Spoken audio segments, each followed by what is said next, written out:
trusted my sister with my dead husband's money. And she fed it to a food truck. Let me say that again so it lands the way it landed on me. My sister, Denise, my blood, my best friend since we shared a bunk bed in Decatur, took $47,000 that was supposed to send my daughter to college, and she spent it on a rolling kitchen that sells overpriced jerk chicken out of a parking lot off Buford Highway. Every single cent of it. Gone. My husband Marcus died 2 years ago. Pancreatic cancer. The kind that gives you a diagnosis and a countdown in the same sentence. He was 39. Our daughter Zoe was 15. He fought for 11 months, and then one Tuesday morning in November, he just stopped breathing while I was making coffee in the next room. I didn't even get to hold his hand. Marcus was careful. Meticulous. He had a $250,000 life insurance policy through his job at Delta. When it paid out, I was a wreck. I couldn't eat. I couldn't think. I damn sure couldn't manage finances. So when Denise offered to help, she'd done bookkeeping for a dentist's office, she knew QuickBooks, she was family, I said yes without hesitating. I set up a separate account for Zoe's college fund. $47,000 earmarked and untouchable. I made Denise a co-signer so she could manage the account while I managed my grief. That was the worst decision of my life. Zoe got accepted to Spelman this past March. Full of joy, full of plans, already picking out dorm bedding. I was so proud I cried for 2 hours. Marcus would have been over the moon. I told her not to worry about money. Daddy took care of it. And then I logged into the account to start transferring funds for the first tuition installment. The balance was $1,211.43. I stared at the screen for so long and went to sleep. I refreshed it. I called the bank. I asked if there was an error. There was no error. Over the past 14 months, the account had been bled dry through a series of cashier's checks and electronic transfers, all authorized by the cosigner. My hands were shaking so bad I could barely hold the phone. I pulled the transaction history and started scrolling. $5,000 here. $3,000 there. $8,000 in one single withdrawal last October. The payees were a mix. Some went to a business account registered to something called D&R Flavor Co., LLC. Some went to an auto body shop. Some went to a name I recognized. Rodney Price. Denise's boyfriend of 2 years. A man who once borrowed $40 from me and never paid it back. I called Denise. She didn't answer. I called again. Nothing. I texted her, "Call me now." "It's about Zoe's account."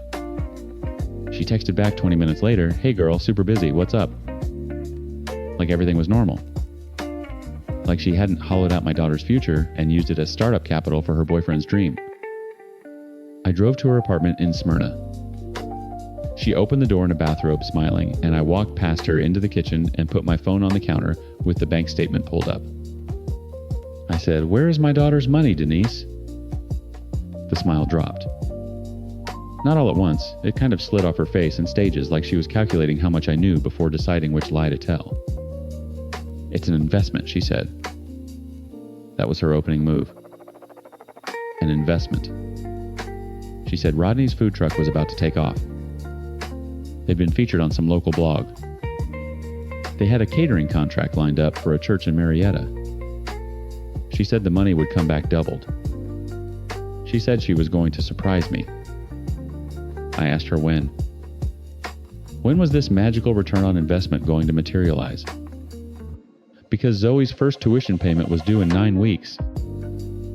9 weeks, Denise! She started crying. And here's what kills me. For about 30 seconds, I almost felt bad for her. That's how deep the conditioning runs. She's my older sister. She protected me when we were kids.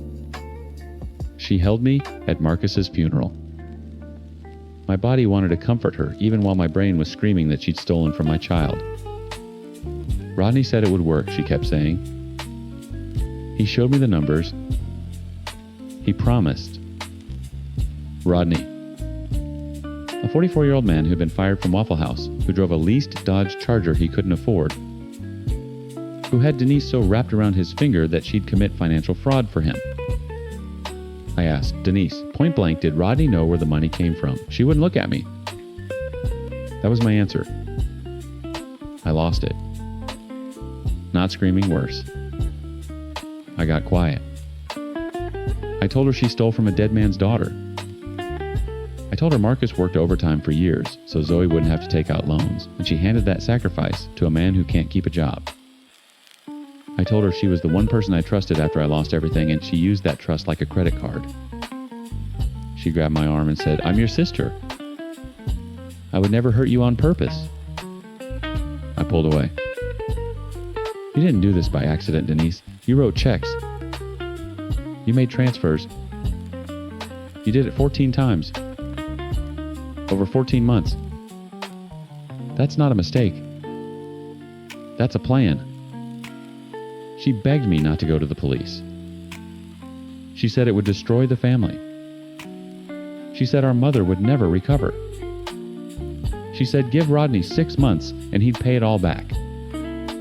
6 months. Zoe's tuition was due in 9 weeks. Spellman doesn't take IOUs from food truck entrepreneurs.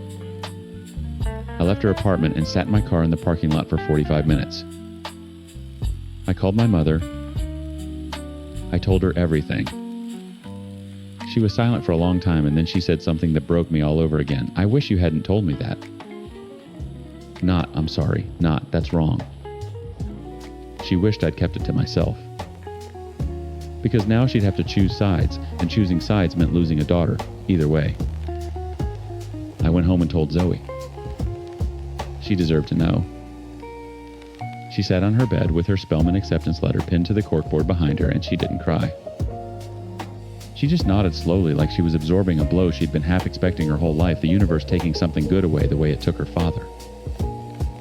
That look on my 17-year-old daughter's face, that resignation, that's what made my decision for me. I filed a police report the next morning. I hired a lawyer that afternoon, a woman named Tasha, who specialized in financial fraud and didn't flinch when I told her the thief was my sister. I also contacted Spellman's financial aid office, explained my situation, and begged for an extension. They gave me one. 12 weeks instead of 9. Denise called me 19 times that week. I answered once. She screamed at me. She said I was tearing the family apart. She said I was choosing money over blood. I said, "No, Denise, you did that. I'm just filling out the paperwork." Rodney's food truck, by the way, failed. Shut down 6 weeks after I filed the report. Health code violations and a lease he couldn't pay. $47,000 gone into cooking equipment that got repossessed. A truck wrap that's now peeling in a storage lot, and rent for a commissary kitchen he used for 4 months. My lawyer got a judgment against Denise for the full amount plus legal fees. She doesn't have it. Rodney certainly doesn't have it. We've started garnishment proceedings, which means I'll get it back in small, humiliating installments over the next several years. Zoe started at Spellman this fall. I took out a parent loan to cover the gap. It'll take me a decade to pay off. I work nights now on top of my day job sorting packages at a UPS hub so the interest doesn't eat me alive. My mother still talks to Denise. She still talks to me. But she talks to us separately now, like we're two halves of a broken plate she keeps in different drawers. Thanksgiving is coming up and nobody's mentioned it. Denise sent me a text last week. It said, "I'm sorry. I love you. Can we talk?" I read it. I put my phone down. And I went to my second job. Some debts don't get repaid with money. And some family bonds aren't bonds at all. They're just habits you haven't broken yet.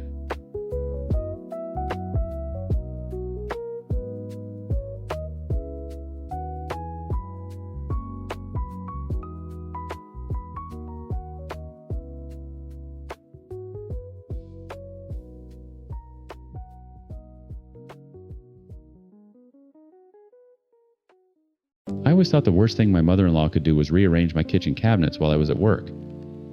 I was so wrong. My name is Cassie.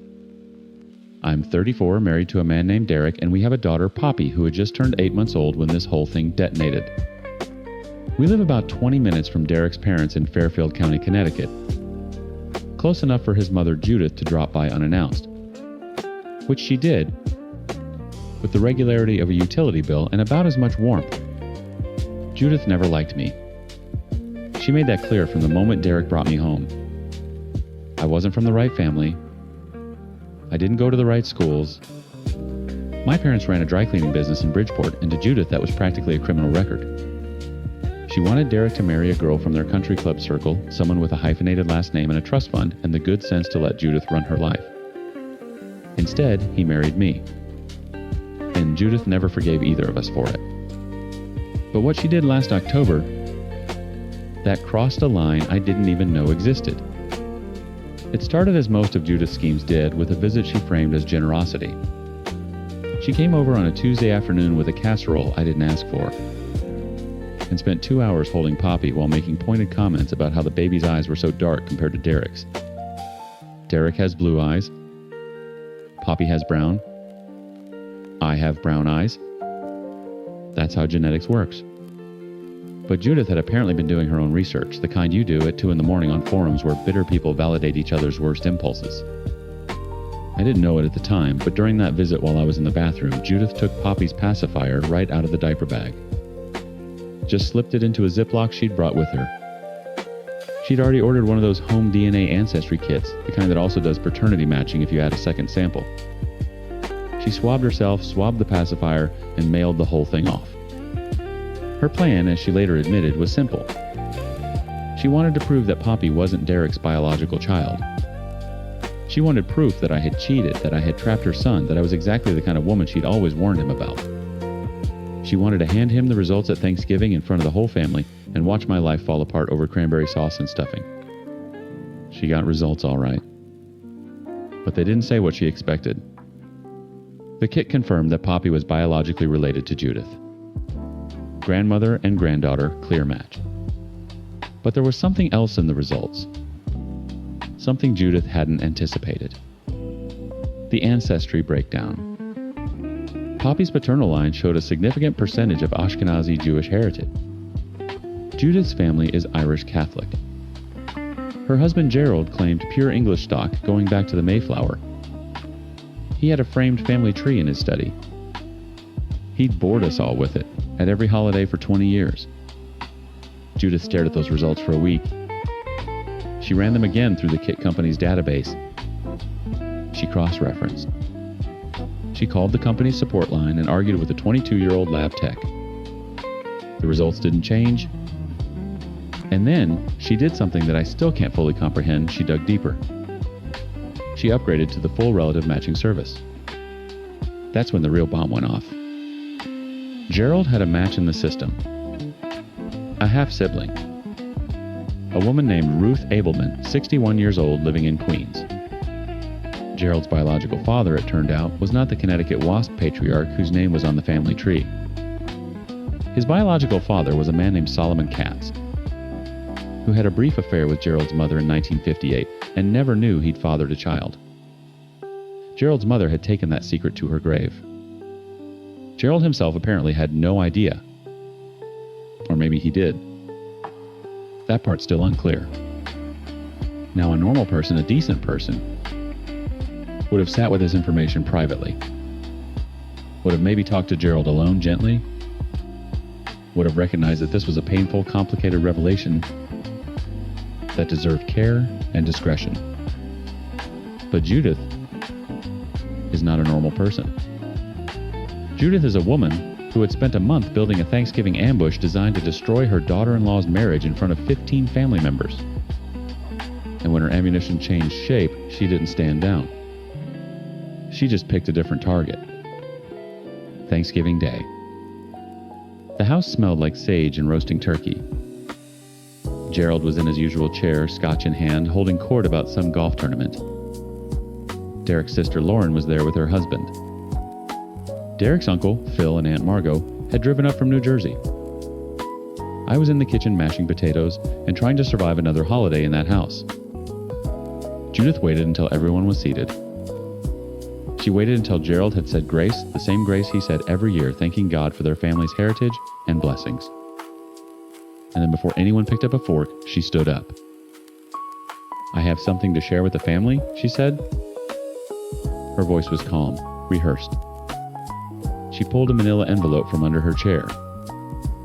I remember thinking, "Oh God, this is about me." My stomach dropped.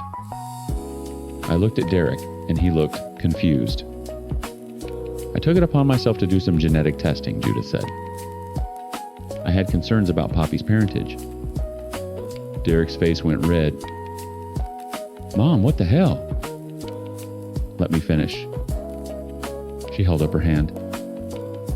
"The results confirm that Poppy is indeed your daughter, Derek."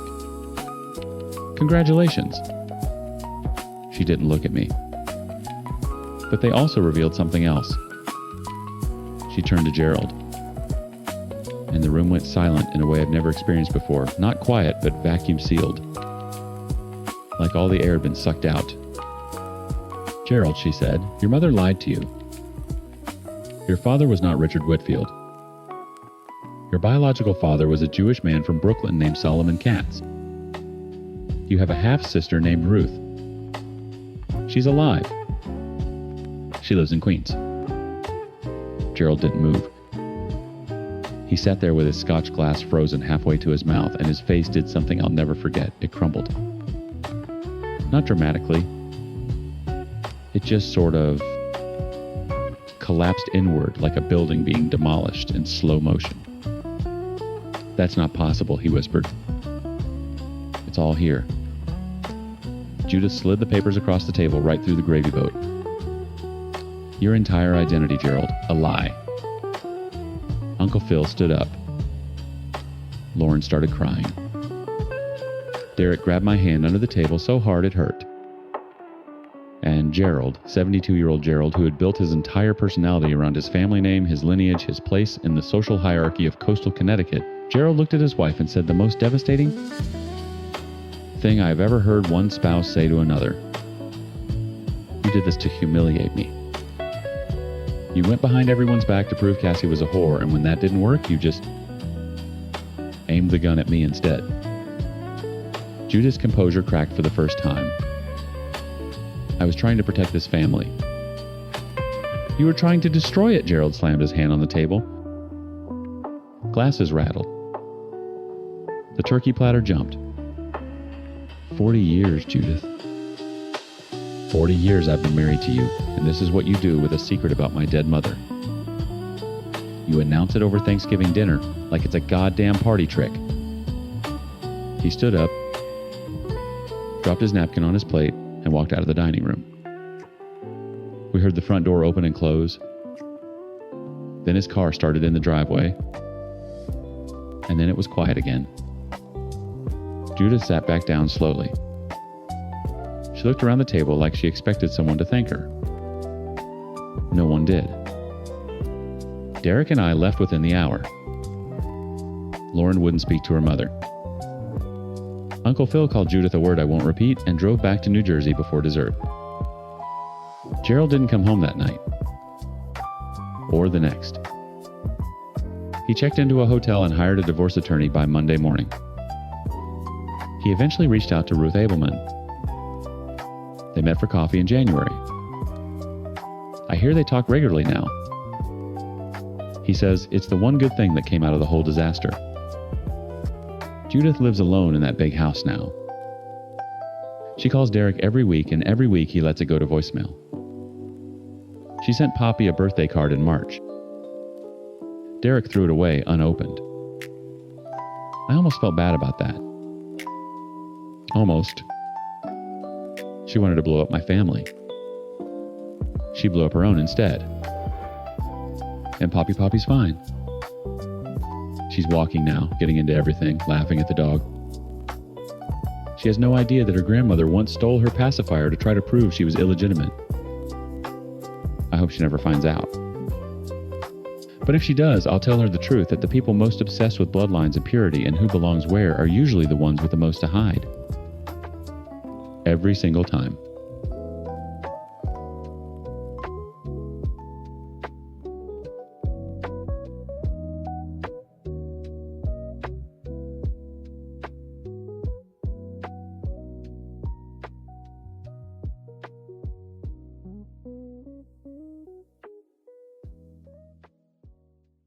I trusted my sister with my daughter's future, and she spent it on strip mall real estate in Dayton, Ohio. That's the version I can say out loud now without my voice cracking. Took me about 4 months to get there. But let me back up, because you need to understand what this actually felt like. Not the headline version, not the courtroom version, but the version where I'm sitting at my kitchen table at 2 a.m. staring at bank statements that don't make sense, and my whole body goes cold. My name's not important. What's important is that I'm a single mom. I've been raising my daughter Chloe on my own since she was 3. Her dad left, and I don't mean he moved to another state, I mean he evaporated. No calls, no checks, no birthday cards, just gone. So everything Chloe has, everything she's ever had, came from me. My 2 jobs, my overtime, my skipped vacations, and my 10-year-old Honda Civic with 200,000 miles on it. And every single month for 6 years, I put money into an education savings account that my sister Denise managed. Why Denise? Because she was a licensed financial advisor? Because she was family. Because she helped me raise Chloe when I was drowning in those early years, picking her up from school, making her dinner, braiding her hair when I was pulling double shifts at the hospital. Denise wasn't just my sister. She was my co-pilot. And she was robbing me the entire time. It started with a number that didn't match.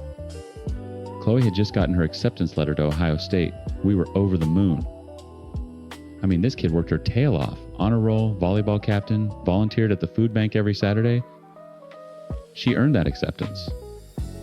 And I told her, baby, don't worry about the money. We've got $47,000 saved. It's handled. So I called Denise to start the withdrawal process. She didn't pick up. I called again. Voicemail. I texted. Nothing for 2 days. That was unusual, but Denise had always been a little flaky about returning calls. I figured she was busy. So I logged into the account myself. I had the credentials somewhere in an old email. Denise had set it up years ago, and I'd never really checked it because, honestly, why would I? She sent me quarterly summaries. Everything always looked right. When the dashboard loaded, I saw the balance.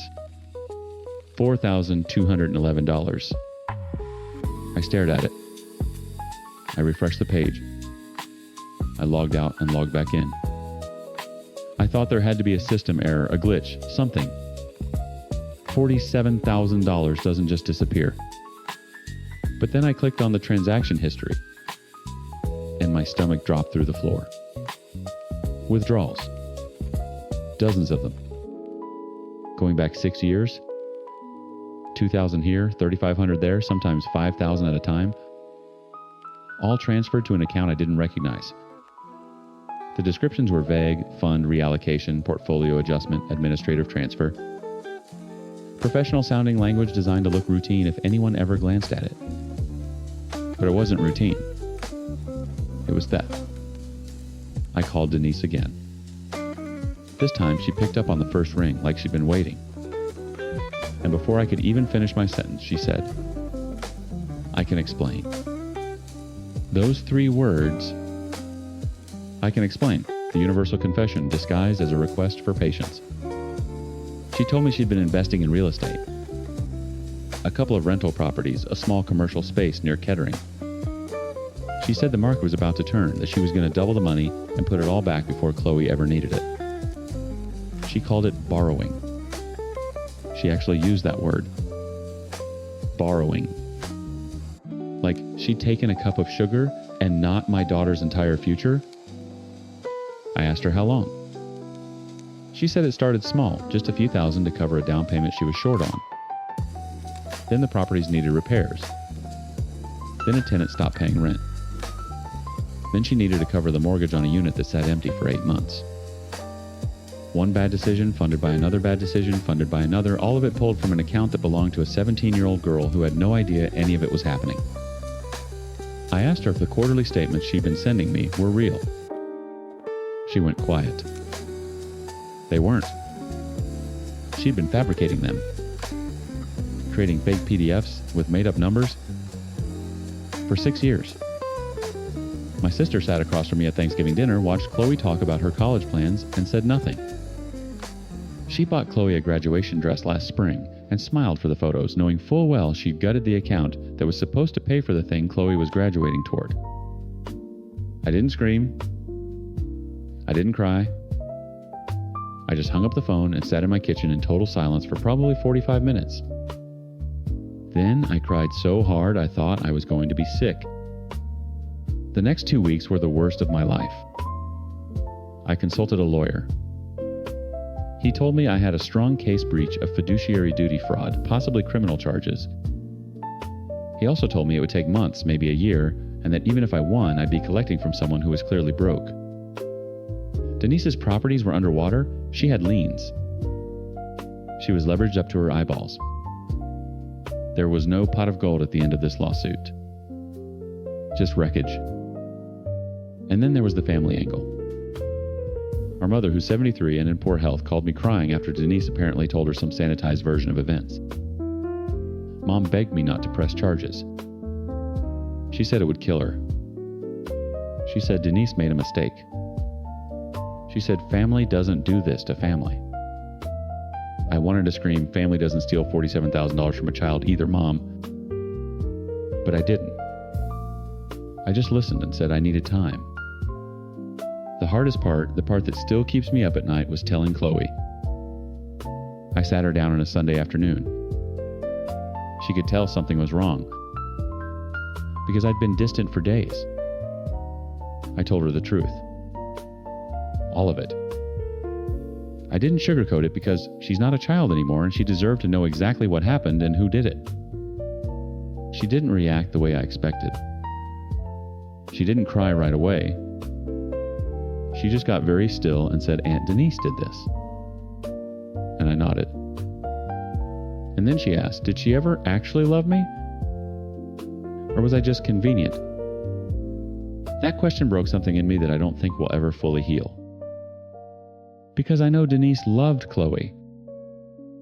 That's what makes this so much worse. It wasn't malice. It was selfishness. So profound that it functioned exactly like malice. The result was the same.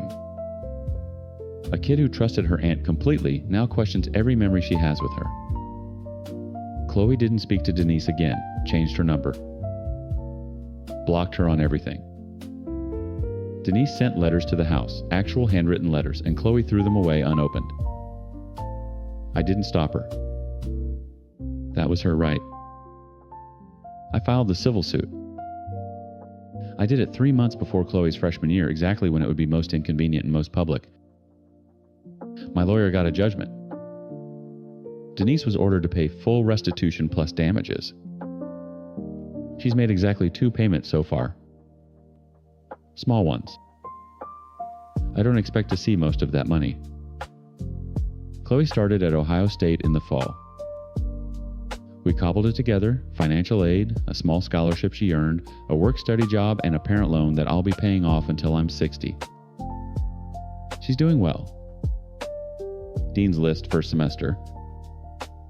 She called me last week and told me she joined a pre-law club. She said she wants to make sure what happened to us doesn't happen to other people. I cried after I hung up, but for a different reason this time. My mother still talks to Denise. She still asks me to forgive. I tell her the same thing every time. Forgiveness is a process. And I'm not there yet, and she needs to stop asking. Denise lost her financial advisor license. Her properties went into foreclosure. Last I heard, she's working retail and living in a 1-bedroom apartment in Fairborn. I don't feel good about that. I don't feel bad about it either. Some people will tell you blood is thicker than water. That family comes first. that you should forgive and move on because life is short. And maybe they're right eventually.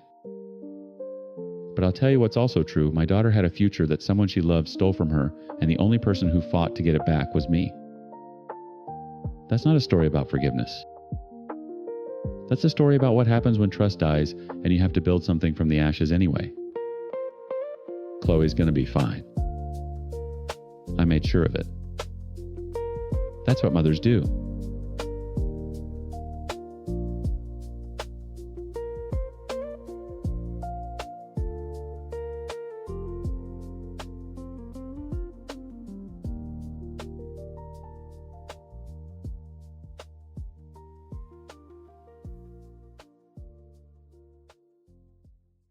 I didn't get angry.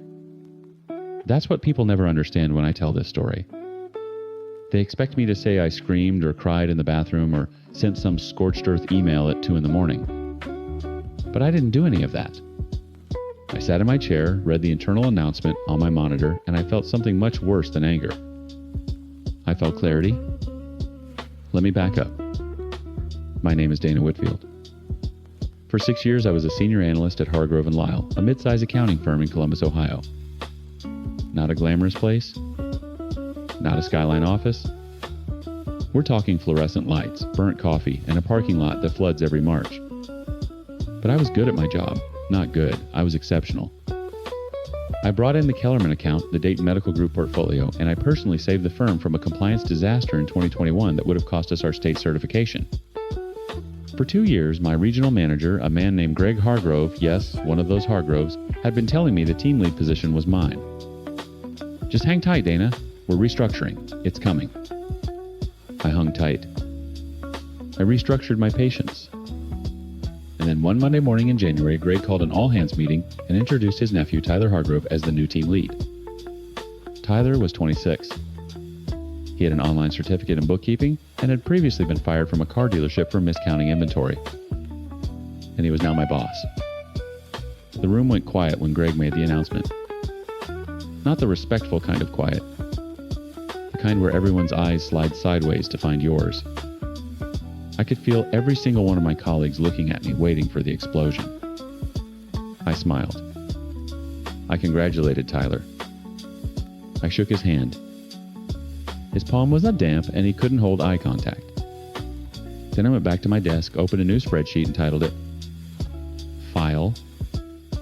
That was day one. Here's the thing about incompetent people in positions of authority. They don't just fail quietly. They fail loudly, repeatedly, and in ways that leave a paper trail a mile wide if you know where to look. And I knew where to look. Tyler's first week, he approved a client invoice with the wrong tax classification. I caught it before it went out.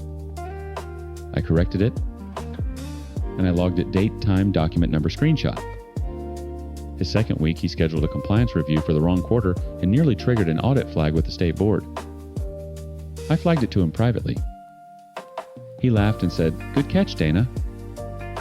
I smiled. And I logged it. By the end of the first month, Tyler had made 11 documentable errors. 3 of them were potential compliance violations. One of them could have resulted in a fine north of $50,000. I saved him from every single one. And I logged every single one. Greg, meanwhile, was untouchable, or so he thought. He'd been at the firm since its founding. His name was on the building. He walked the halls like a man who had never once been told no. When I tried to raise concerns about Tyler's qualifications during a one-on-one, Greg leaned back in his chair and said, "Tyler's family, Dana. Family learns fast." I nodded. And I logged that too. By month 3, Tyler started handling client meetings solo. This was where it got dangerous, not for me, but for the firm. He mispronounced a client's company name during a presentation. He sent a proposal with another client's financials accidentally attached. He told the CFO of Kellerman Industries, our largest account, the one I had personally brought in, that their quarterly projections looked fine without actually running the variance analysis. I know this because I was CC'd on the follow-up email chain where Kellerman's CFO asked pointed questions that Tyler couldn't answer. He forwarded them to me with a single line, "Can you handle this?" I handled it. And I logged it. Month 5. Tyler signed off on a compliance document that contained a material misstatement. This wasn't a typo. This was a legal liability. If it had reached the state board, Hargrove and Lyle could have faced sanctions. I caught it at 11 at night because I couldn't sleep and decided to review the next day's submissions. I corrected it, documented the original, and saved a time-stamped copy to an encrypted drive I kept at home. I wasn't building a case for HR. HR reported to Greg. I wasn't building a case for the partners. The partners played golf with Greg. I was building something else entirely. By month 7, my file was 214 pages. It included 47 documented errors, 9 compliance violations, 3 instances of falsified client reports, and a pattern of negligence so clear you could see it from space.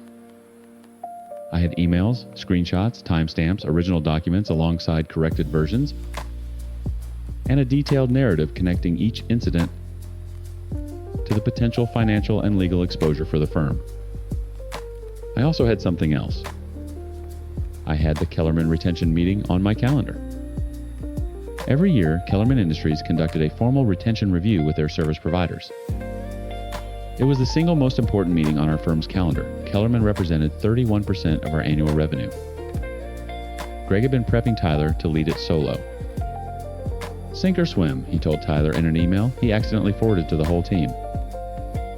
"This is your moment." He was right about that. The meeting was scheduled for a Tuesday in September. Tyler was supposed to present the annual performance review, the compliance summary, and the projected engagement plan for the next fiscal year. I knew he hadn't prepared any of it because he'd asked me the Friday before to pull some numbers together. I told him I'd have something ready.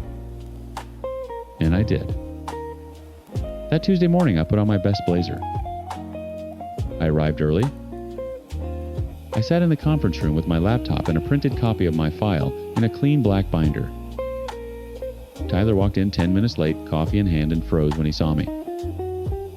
"Dana, this is my meeting," he said. "I know," I said. "I'm just here to support you." Kellerman's CFO, Margaret Chen, arrived with 2 members of her team.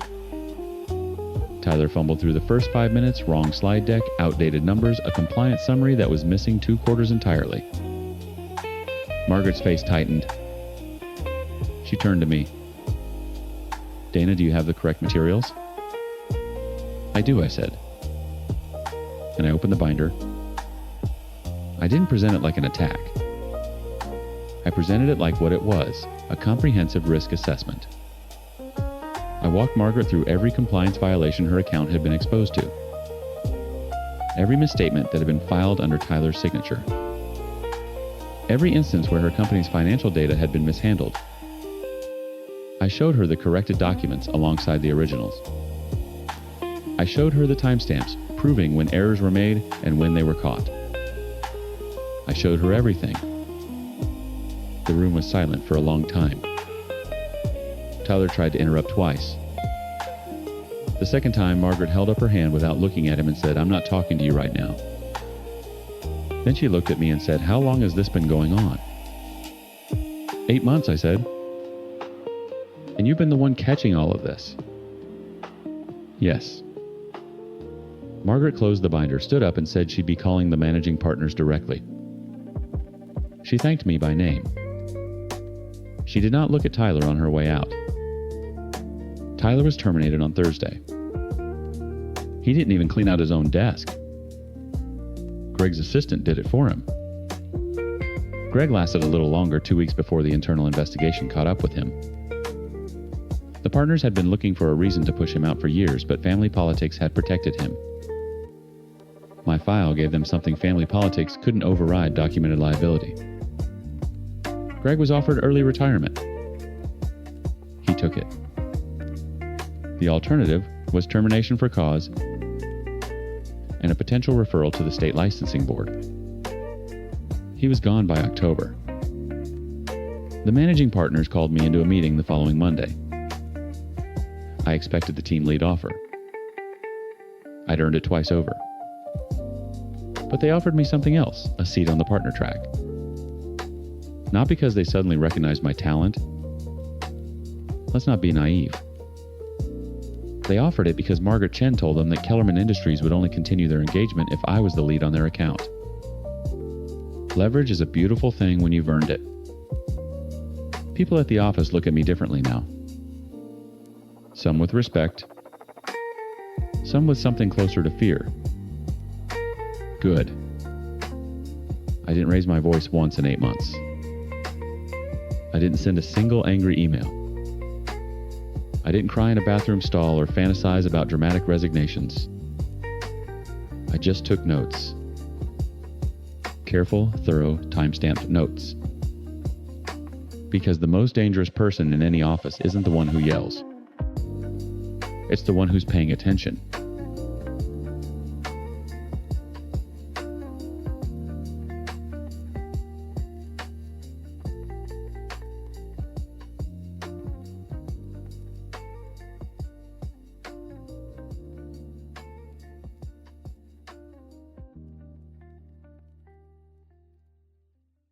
I found the spreadsheet on a Tuesday, not because I went looking for it, because someone slid it under my keyboard like a confession they couldn't carry anymore.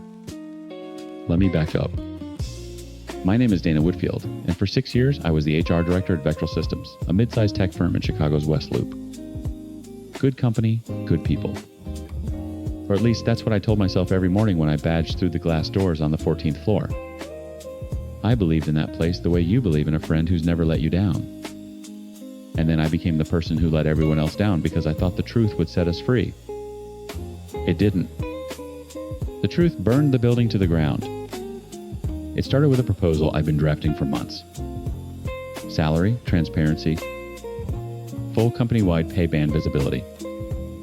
I'd read the research, attended the conferences, built the slide deck. Every metric pointed the same direction: transparent pay structures, reduce turnover, improve morale, close equity gaps.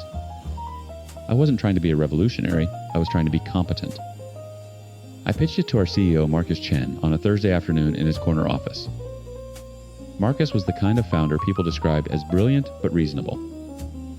43 Stanford MBA, ran his first startup out of a dorm, sold it for 8 figures. He listened to my pitch with his hands steepled, nodding slowly. When I finished, he said, "Let's do it." Just like that. No pushback, no hesitation. I remember thinking how lucky I was to work for someone who actually cared about doing the right thing. The policy rolled out on a Monday. By Wednesday, my inbox had 17 emails with the same subject line, worded slightly differently each time, but all asking the same question. Why do Jake Hessler, Ryan Moody, and Chris Tran make $187,000 when Lisa Chang, Priya Mukherjee, and Kayla Robinson make $98,000? Same titles, same tenure, same performance ratings. In some cases, the women had better performance ratings, and the men were earning nearly double. I stared at those numbers for a long time. Then I pulled the original offer letters. The gap wasn't a rounding error or a market adjustment. It was structural. It had been baked in from the beginning, compounding year after year through raises pegged to base salary. Someone had decided at some point that these 3 men were worth more. And nobody had ever questioned it because nobody had ever seen the numbers side by side. Until I made sure they could. I went back to Marcus. This time, the steepled hands were gone. He was leaning back in his chair, jaw tight, phone face down on the desk. "Dana, we need to manage this carefully," he said. I told him I agreed. I told him we should commission an immediate pay equity audit and begin remediation. He nodded again, but this time the nod meant something different. It meant, "I hear you and I'm going to do the opposite." Within 48 hours, Marcus hired an outside law firm, not to fix the pay gap, to contain the conversation. The first thing they did was send a company-wide memo reminding employees of their confidentiality obligations under existing NDAs. The language was clinical, but the message was a fist wrapped in silk. Talk about these numbers outside this building and we will end your career. The second thing they did was come for me. Not directly. Marcus didn't fire me. That would have been too clean, too actionable. Instead, I was restructured out of the Salary Transparency Initiative and reassigned to oversee the company's wellness program. Yoga schedules and meditation app subscriptions. I went from shaping compensation policy to ordering fruit baskets. But the real damage wasn't happening to me. It was happening to the people who trusted me. Lisa Chang was the first to speak up publicly. She posted in the company's Slack channel, not the numbers themselves, just a question. Can leadership explain the methodology behind our current pay bands? Reasonable? Professional? Within an hour, her Slack access was restricted to her direct team channels only. Her manager told her it was a system migration issue. Priya went further. She organized an informal lunch meeting with 8 other women in engineering. They talked. That's all. They sat in a conference room and talked about what they'd seen. The next week, Priya's annual review, which had been glowing in draft form, I'd seen it myself, was revised. Her rating dropped from exceeds expectations to meets expectations. One word change that would cost her $15,000 in bonus and tank her promotion timeline. Kayla Robinson, the quietest of the three, didn't say anything publicly at all. She just started updating her LinkedIn. Marcus noticed. He had someone monitoring their social media. I found that out later, and it still makes my stomach turn. Kayla was pulled into a one-on-one with the VP of Engineering and told that her commitment to the team was being evaluated. She cried in the bathroom for 20 minutes. I know because I was the one who found her there. Friendships fractured along fault lines I never saw coming. Jake Hessler, one of the overpaid engineers, had been close friends with Lisa for 3 years. They carpooled, their kids played together on weekends. After the numbers came out, Jake stopped responding to Lisa's texts. Not because he was angry at her, but because Marcus had privately told the 3 men that any association with the disruptive elements could jeopardize their positions too. He weaponized their guilt and their fear simultaneously. The worst part, Marcus wasn't doing any of this with malice. I truly believe that. He was doing it with math. Vectrol was 8 weeks away from closing a Series C funding round, $42 million. The lead investor had already flagged organizational stability as a key diligence item. In Marcus's mind, every conversation about the pay gap was a conversation that could crater the deal. Every employee who spoke up was a liability measured in millions. He wasn't punishing people for seeking justice. He was punishing them for threatening his spreadsheet. And then there was Owen. Owen Park. 29 years old. Payroll analyst. The kind of guy who ate lunch at his desk and wore the same 3 button-downs in rotation. Owen had been at Vectrol for 2 years, and I doubt Marcus could have picked him out of the lineup. But Owen had access to everything. Every salary, every adjustment, every backdated change, the legal team had quietly pushed through in the weeks after the transparency policy launched. They'd been altering records. Not the published pay bands, those were already out, but the internal justification memos. The ones that would show in black and white that the pay disparities had no defensible basis. The legal team was building a paper trail after the fact manufacturing performance differentiations that didn't exist 3 months ago. Owen saw all of it. And Owen made a copy. He came to me on a Friday evening after everyone else had left. He stood in my doorway holding a flash drive like it was a grenade with the pin pulled. "I don't know what to do with this," he said. His voice was barely above a whisper. I looked at that flash drive. I thought about Marcus. I thought about Lisa and Priya and Kayla. I thought about my own career, which was already circling the drain.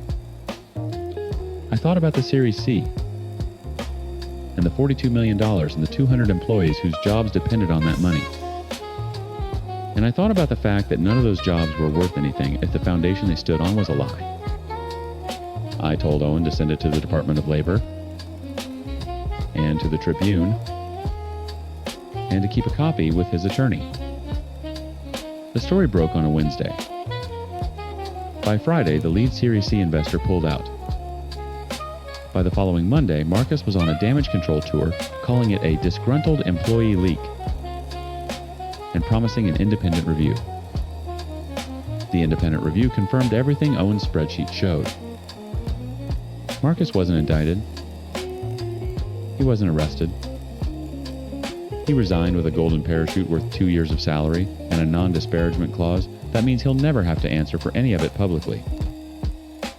The board appointed an interim CEO who quietly remediated the pay gaps over the next 6 months. Lisa, Priya, and Kayla got their raises. They also got settlements. The NDAs were voided as part of a consent decree with the EEOC. Owen Park left the company 3 months later. Took a job at a nonprofit. Makes less money, sleeps fine. I was offered my old position back. I declined. Because here's what nobody tells you about doing the right thing inside a system that rewards silence. The system survives. It always survives. It just sheds the people who tried to fix it and grows new skin. Marcus is advising another startup now. The board members who enabled him sit on 3 other boards.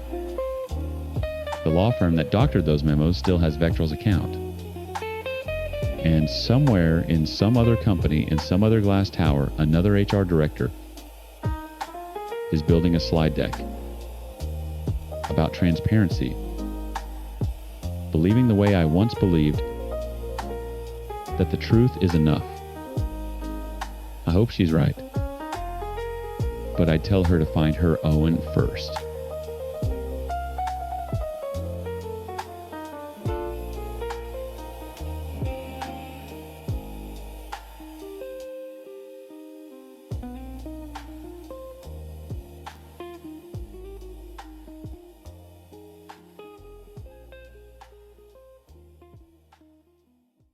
My father died on a Tuesday, and I'm sitting here in a solicitor's office in Leeds, staring at a number on a piece of paper, and the number is 11,432 pounds. That's it. That's what's left. That's what 4 of us spent 6 years destroying each other over. But I'm getting ahead of myself. My name is Claire Hale. I'm the second oldest of 4. My father, Gordon Hale, was a retired management accountant who lived in a semi-detached house in Horsforth. Drove a 12-year-old Volvo and kept a vegetable garden that was frankly immaculate. He was quiet, methodical, the kind of man who ironed his pajamas. And he was. I now understand the most dangerous person I have ever known. Not because he was violent, not because he screamed or threatened, but because he understood people, his own children specifically, better than we understood ourselves. And he used that understanding like a scalpel. It started, as far as I can reconstruct it, about 6 years before he died. Dad was 71, recently widowed, and in reasonable health. He called each of us, me, my older brother Martin, my younger sister Philippa, and the baby Owen, and told us he'd drawn up a new will. He said he wanted to be transparent. Said Mum's death had made him think about fairness. Then, he let the details slip. Not all at once. Never directly. A comment to Martin about how the house was worth more than people thought. A remark to Philippa about how he'd restructured some investments. A casual mention to Owen that he'd been speaking with his solicitor about equitable distribution. Each of us got a slightly different picture. Each of us believed we knew something the others didn't. And that was the trap. The first will, or at least the first version any of us heard about, left the bulk of the estate to Martin. Made sense on paper. He was the eldest. He'd help Dad with Mum's care at the end. But 6 months later, Dad revised it. This time, Philippa's name came up more prominently. She'd been visiting every Sunday, bringing the grandchildren, making herself indispensable. I remember the phone call from Martin. His voice was tight, controlled the way it gets when he's furious but won't admit it. "Has Dad said anything to you about the will?" he asked. I said no. That was a lie. Dad had told me just the week before that he was thinking of leaving me the house. Specifically the house. He said I was the only one who'd appreciate it. I believed him. God help me, I believed him. What happened next unfolded slowly, like water damage, invisible until the structure starts to buckle. Martin stopped speaking to Philippa. He was convinced she was manipulating Dad, angling for a bigger share. Philippa, meanwhile, had heard from Owen that Martin was pressuring Dad to add him as a co-signer on the investment accounts. Owen told me this in confidence. I told my husband David. David mentioned it to Martin's wife Sarah at a family barbecue after too many beers. And that's when the first marriage started to crack. Martin accused Sarah of disloyalty. Sarah said she was tired of the whole family treating the inheritance like a state secret. They separated for 3 months, got back together, separated again. They're divorced now. 2 kids caught in the middle. Meanwhile, Owen and Martin had been running a small property renovation business together. Nothing huge, 2-3 flips a year. It worked because they trusted each other. But Dad, in one of his little informational drip feeds, told Owen that Martin had been asking questions about whether business assets could be counted against his inheritance share. Owen panicked. He pulled funding from a project mid-renovation. Martin was left holding a half-gutted terrace house in Armley and a 60,000-pound bridging loan. The business collapsed within 4 months. Owen and Martin haven't spoken since. That was 3 years ago. And Philippa. Sweet, anxious Philippa who just wanted everyone to get along. Dad told her, and I only learned this after he died, that I had been lobbying to have her share reduced because of her husband's bankruptcy. I had done no such thing. I didn't even know her husband had gone bankrupt. But Philippa believed it because Dad delivered every lie wrapped in the language of reluctant honesty. I shouldn't be telling you this, but I think you deserve to know. That was his signature phrase. His weapon of choice. Philippa cut me off completely. Blocked my number. Sent back a Christmas gift unopened. I spent an entire year not knowing why my sister wouldn't speak to me. When I finally cornered her at Dad's 75th birthday, she screamed at me in the kitchen. Called me a snake. Said I'd always been jealous of her family. I screamed back. I said things I can't take back. Things about her husband, about her choices, about the fact that she'd always been Dad's favorite and maybe that's why she was so desperate to protect her share. We were standing 3 feet apart, faces red, voices cracking, and Dad was in the next room. Sitting in his armchair. Drinking tea. I think about that now and it makes me physically ill. Because he heard every word. He heard his daughters tearing each other apart over money he no longer had. And he just sat there, sipping his Yorkshire tea, proving his point. The last 2 years of his life, none of us were speaking to each other. Not properly. Martin was bitter and broke. Owen was riddled with guilt but too proud to apologize. Philippa had built a fortress of righteous anger. And me, I was just tired. Tired and suspicious of everyone. I started questioning David's motives. Wondering if he'd married me partly because of what my father might leave us.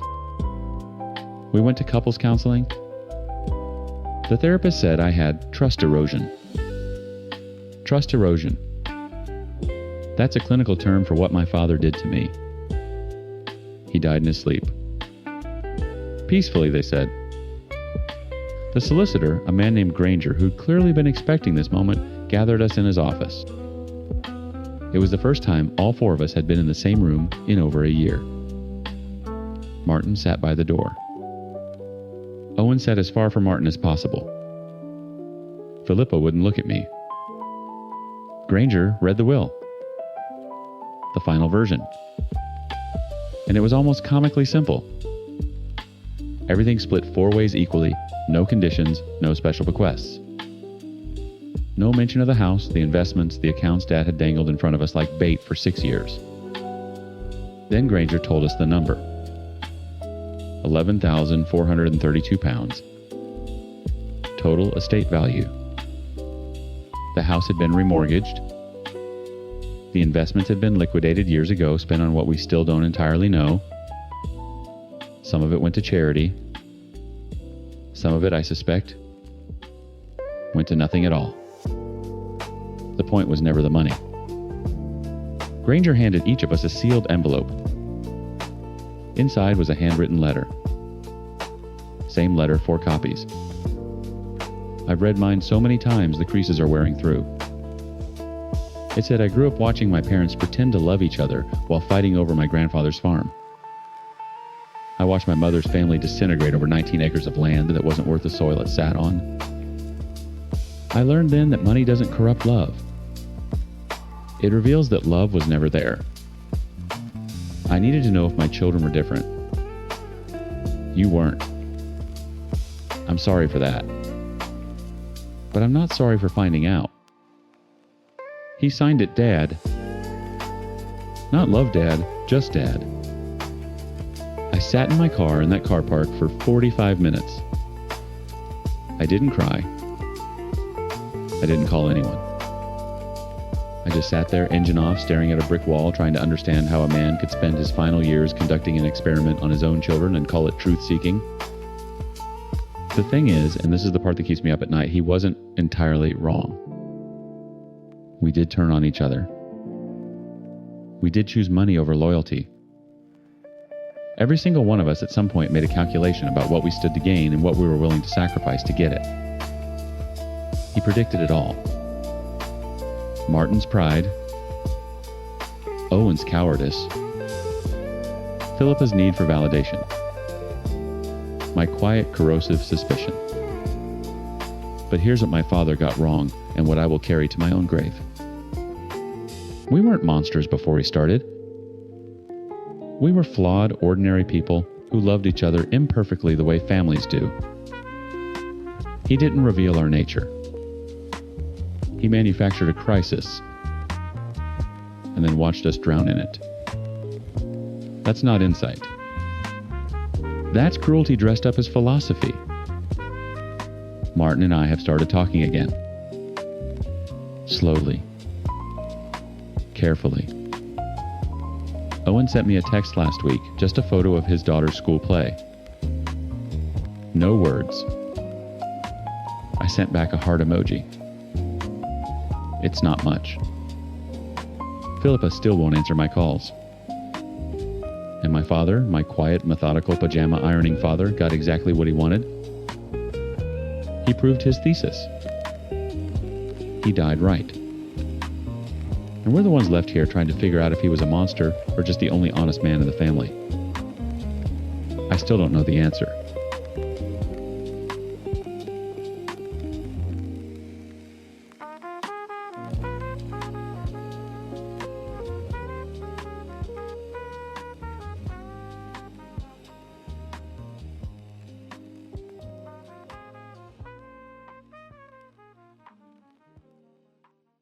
I need you to understand my side of this. Everyone is calling me a monster, a kidnapper, but they don't know what I've been through. They haven't lived my life. Before you judge me, you have to know the whole story, not just the lies my sister is telling everyone. My husband and I have been trying for a big family since we got married. I have a beautiful daughter, Amelia, who is 4 now. She is my entire world, my miracle. But she was supposed to be a big sister. Many, many times. I've been pregnant 18 times in my life. 16 of those babies are gone. 14 of them I never even got to hold. They were just gone. A phantom limb I'll feel for the rest of my life. But 2 of them, 2 little boys I held my son Michael for 6 hours before his lungs gave out. I held my son David for 2 days. I watched them take their first and last breaths. Do you have any idea what that does to a person? My body is a wasteland of broken promises. My home is so quiet it screams. Every time I look at Amelia playing by herself, my heart physically breaks for the brothers and sisters she'll never know. Then last year, a miracle happened. My little sister Sarah called me. She's only 21, still a kid herself, and has always been loud about how she never wanted children. She's all about her art school and her weird friends. So when she told me she was pregnant, I was shocked. And then she said the words that changed everything. It's twins. It was like the clouds parted and a beam of light hit me. It was so clear. This was it. This was the universe or God or whatever finally making things right. It wasn't an accident. It was a solution. She had two. One for her, one for me. It was perfect. She was never meant to be a mother to two babies, not when I was suffering so much. She was chosen to be the vessel to carry my child to me. My mom saw it right away, too. She called me the second she got off the phone with Sarah and said, "This is our answer. This is how we heal our family." We decided to talk to her together. We took her out to a nice cafe and gently explained the situation. Mom did most of the talking. She told Sarah what a beautiful gift this was, how she could finally do something selfless and meaningful with her life by fixing our broken family. We weren't asking for both, of course. Just one. It was only fair. She could have one and I could have the one I was owed. Sarah just stared at us. I'll never forget the look on her face. It was pure disgust. "Are you out of your minds?" she said.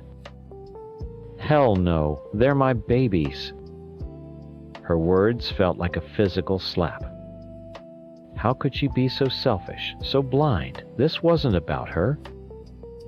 This was about a cosmic wrong being made right. We tried to reason with her, but she just got colder and angrier.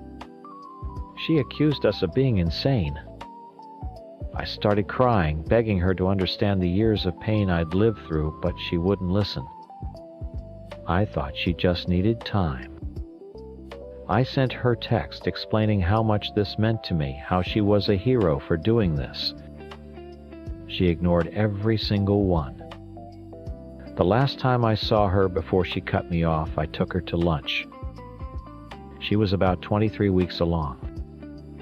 I tried to talk about our plans, about how we would coordinate things, how my baby would know her cousin. I wanted to talk about names.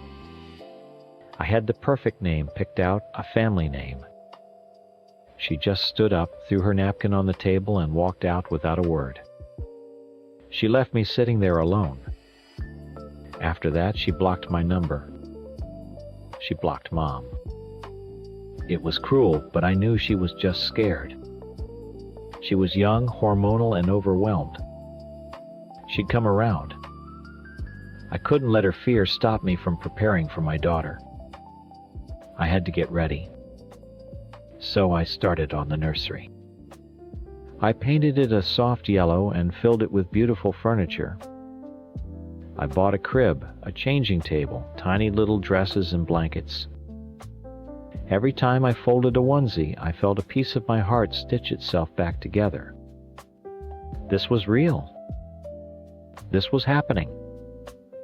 I told all our friends and family the wonderful news. I explained that Sarah was being my surrogate, carrying my baby for me as a gift. Everyone was so happy for us. They said it was the most beautiful story of sisterly love they'd ever heard. The support was overwhelming. When the twins were born, they were very early and had to be in the NICU. Sarah didn't tell me, but another family member did. They sent me pictures. 2 tiny little girls hooked up to so many wires. My heart broke for them, but it swelled with love for the one that was mine. I posted a picture of her on my Facebook. I wrote, "Meet Elizabeth May. She came into the world a little early, but she's a fighter, just like her mommy. We can't wait to bring you home." Everyone loved it. Hundreds of likes, comments full of congratulations. I was finally getting my happy ending. For months I updated everyone on Elizabeth's progress in the NICU using the photos I was getting from my aunt. I was building a world for her, a welcome party waiting for her to come home. Now they're finally strong enough to be discharged soon. My whole life is about to begin.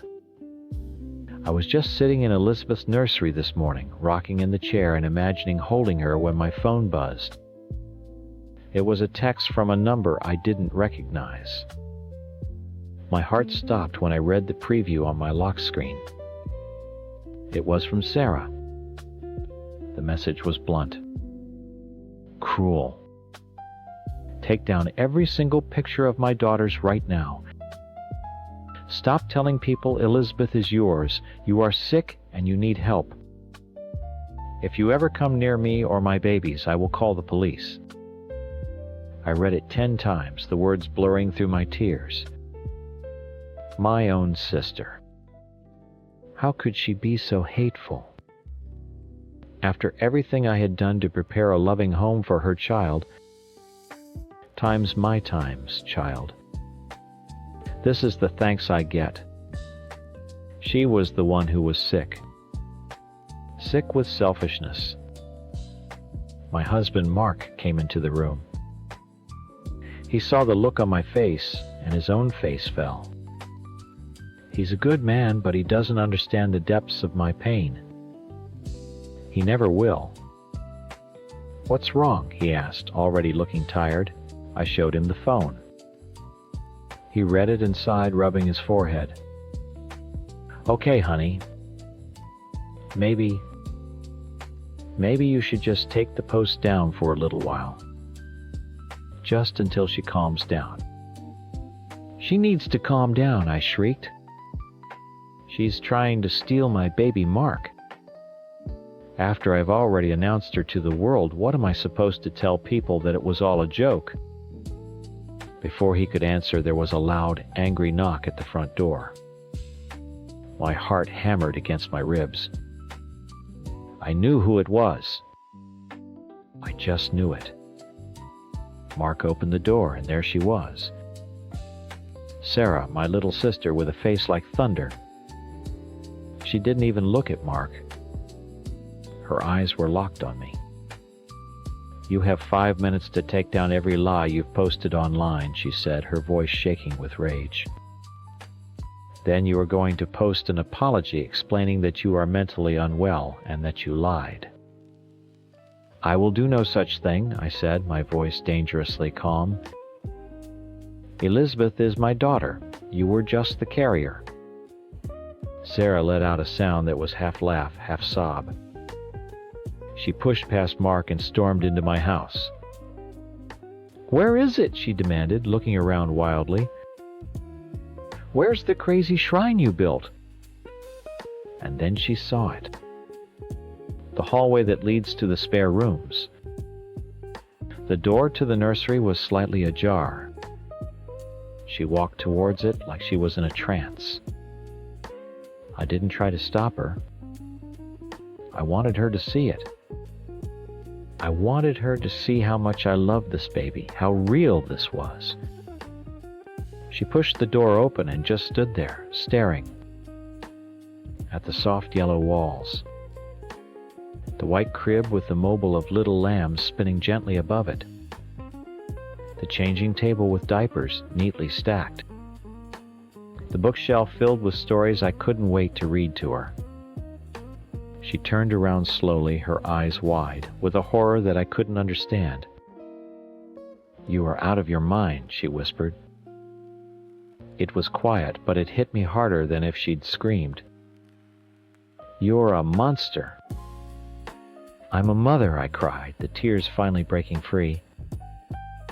I'm the mother who has buried 2 children. I'm the mother who has lost 16 babies. The universe owes me this child. You have 2.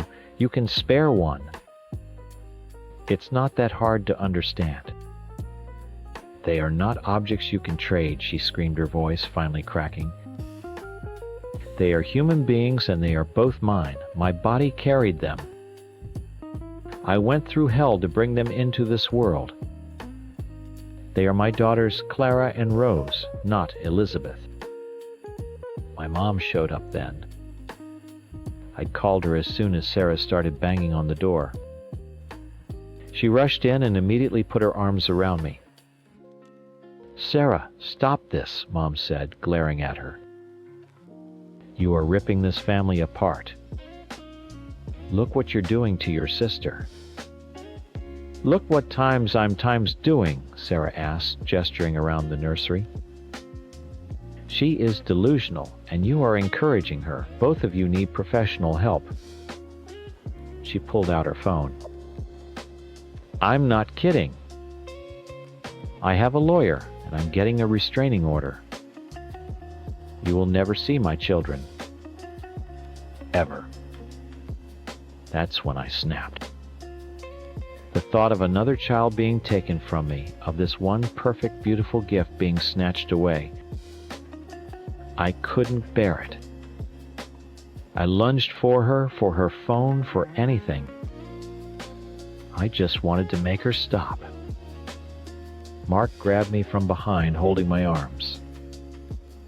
I was sobbing, screaming at her that she was a thief, a baby snatcher, that she was ruining my life.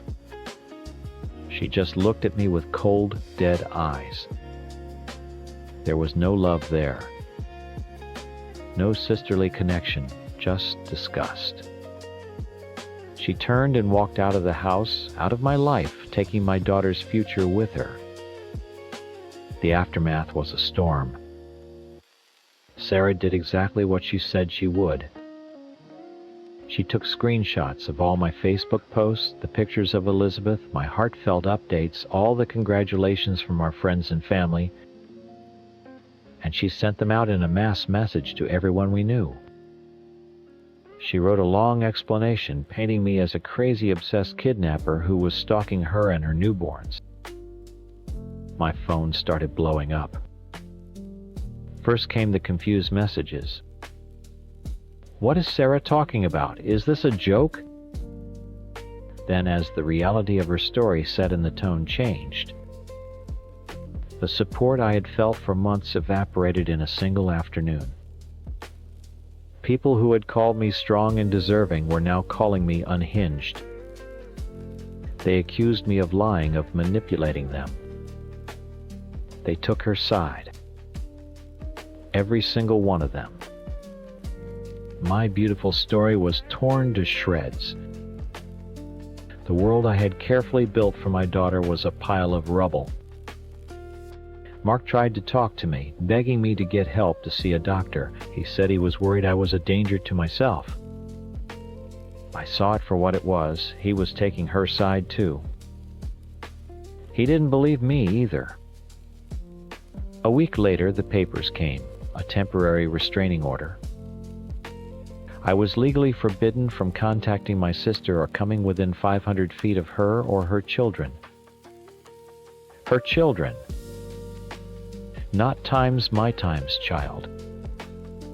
A piece of paper trying to erase a mother's bond. Mark took down the nursery while I was out. He said it was for the best. When I came home and saw the empty room, a blank yellow box, I felt that old, familiar hollowness. It was the 17th coffin I'd have to carry in my heart. They all think I'm the crazy one. They think this is over. But they don't understand. Sarah wasn't just my sister. She was a vessel. A means to an end. She delivered my baby, and then, in the cruelest twist of all, she stole her. She let me be a mother for a few beautiful months, only to rip it all away. She's the monster, not me. And she can have her lawyers and her restraining orders, but it changes nothing. That little girl is my daughter. She was meant for me. A mother always finds her way back to her child. And I will find my way back to Elizabeth. I know what you think of me. I know the names you'd call me if you knew who I was. And you'd be right. I destroyed my family. I cheated on a good man and had a baby with a stranger. There's no excuse for what I did, but I need someone to hear the story from my side. Not for forgiveness, just for a second to understand how a person can get so lost they'd burn down their own house just to feel the warmth. Before all this, my life looked perfect. My husband, let's call him David, is a genuinely good person. We had 2 beautiful little boys, a nice house in the suburbs. I had a career I loved. From the outside, we were the American dream. But on the inside, I was disappearing. When our first son was born, a piece of me vanished. I wasn't me anymore, I was Mom. When our second son came along, another piece chipped away. I became a collection of functions: chef, maid, nurse, chauffeur. I loved my boys with an ache so deep it hurt, but the love was tangled up in the crushing, endless routine of their needs. David saw a functioning household. He'd come home from work where he was still a person with a name and a purpose, and see that the kids were fed, the house was clean, and his wife smiled on cue. He never saw the person behind the smile who was silently screaming. He never saw that I was drowning in the quiet. It wasn't a loud, dramatic depression.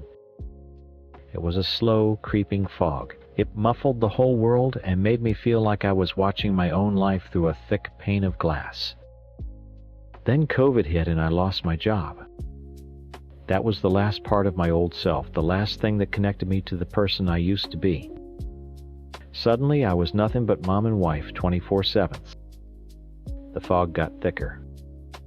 I'd spend whole days not speaking to another adult until David got home, and by then he was tired. And I was so numb, I couldn't even form the words to explain how empty I felt. How do you tell the man you love that his perfect life feels like a cage? Last year, David had a work conference in Philadelphia. He couldn't go, but the trip was already paid for, so he suggested I go instead. A long weekend all to myself. A break. He thought it would be a gift. I thought maybe I could breathe again. But I just packed my emptiness into my suitcase and took it with me. I spent the first day wandering around a city full of people who were laughing and talking and living, and I had never felt more invisible in my life. That night I went to the hotel bar.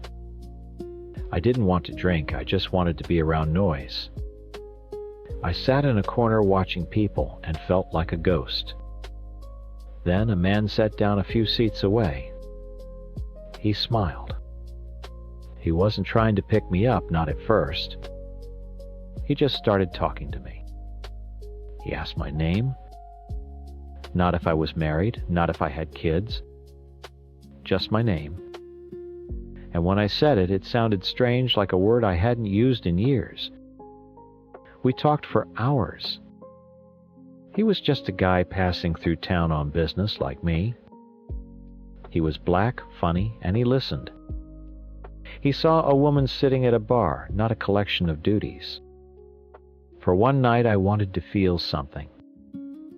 Anything other than the crushing numbness. I wanted to do something that was just for me, something that wasn't for my husband or my kids. It was a selfish, stupid, and self-destructive impulse. It wasn't about him. It wasn't about passion or love.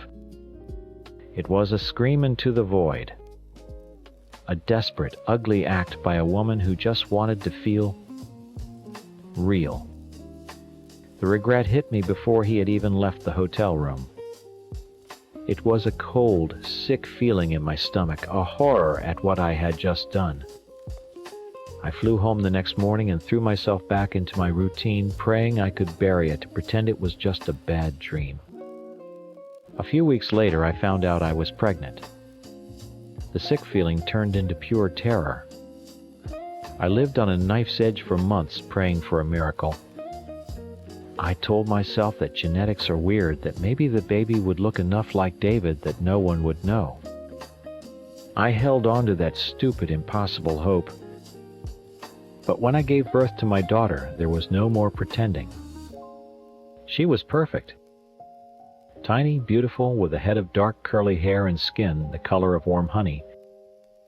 And she looked nothing like my husband or my sons. When David looked at her and then looked at me, his face didn't change. There was no anger, no shouting, just a quiet, awful click as everything fell into place for him. The silence in that hospital room was the loudest sound I've ever heard. My whole world broke in that silence.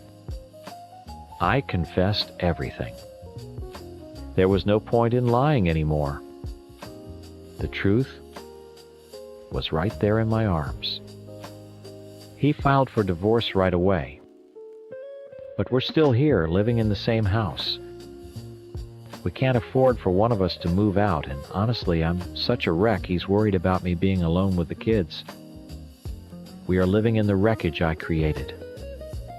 And the cruelest part of it all is his grace. He helps with the baby, my baby. He holds her, he feeds her, he changes her. When his own mother made a disgusting comment about her, he cut her off completely. He defends this perfect, innocent child from the racism of our family and friends. They think her race is the sin.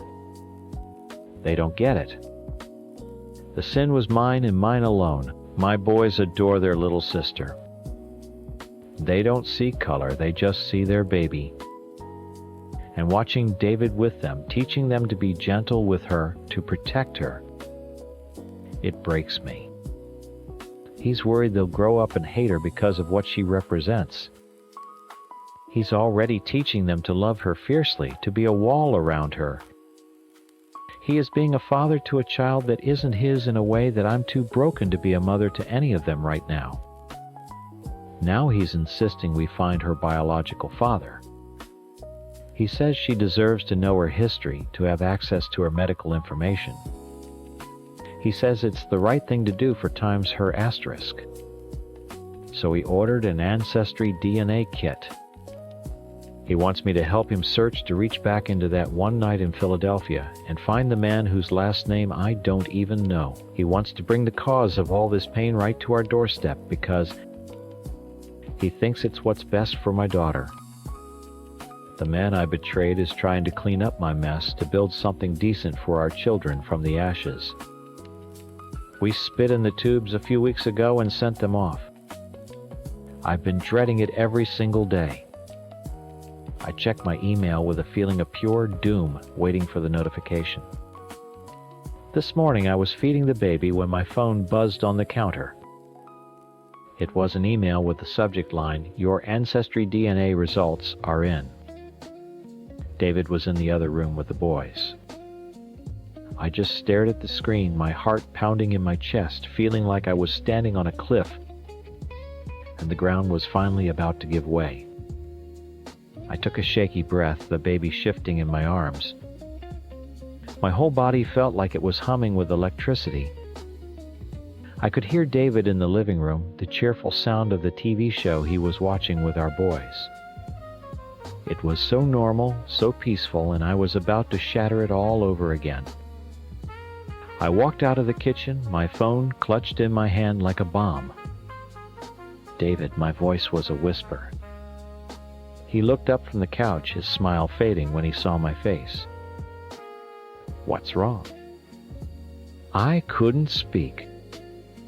I just held out the phone. He took it, read the subject line, and all the color drained from his face. He gently took the baby from my arms and handed her to me, then stood up.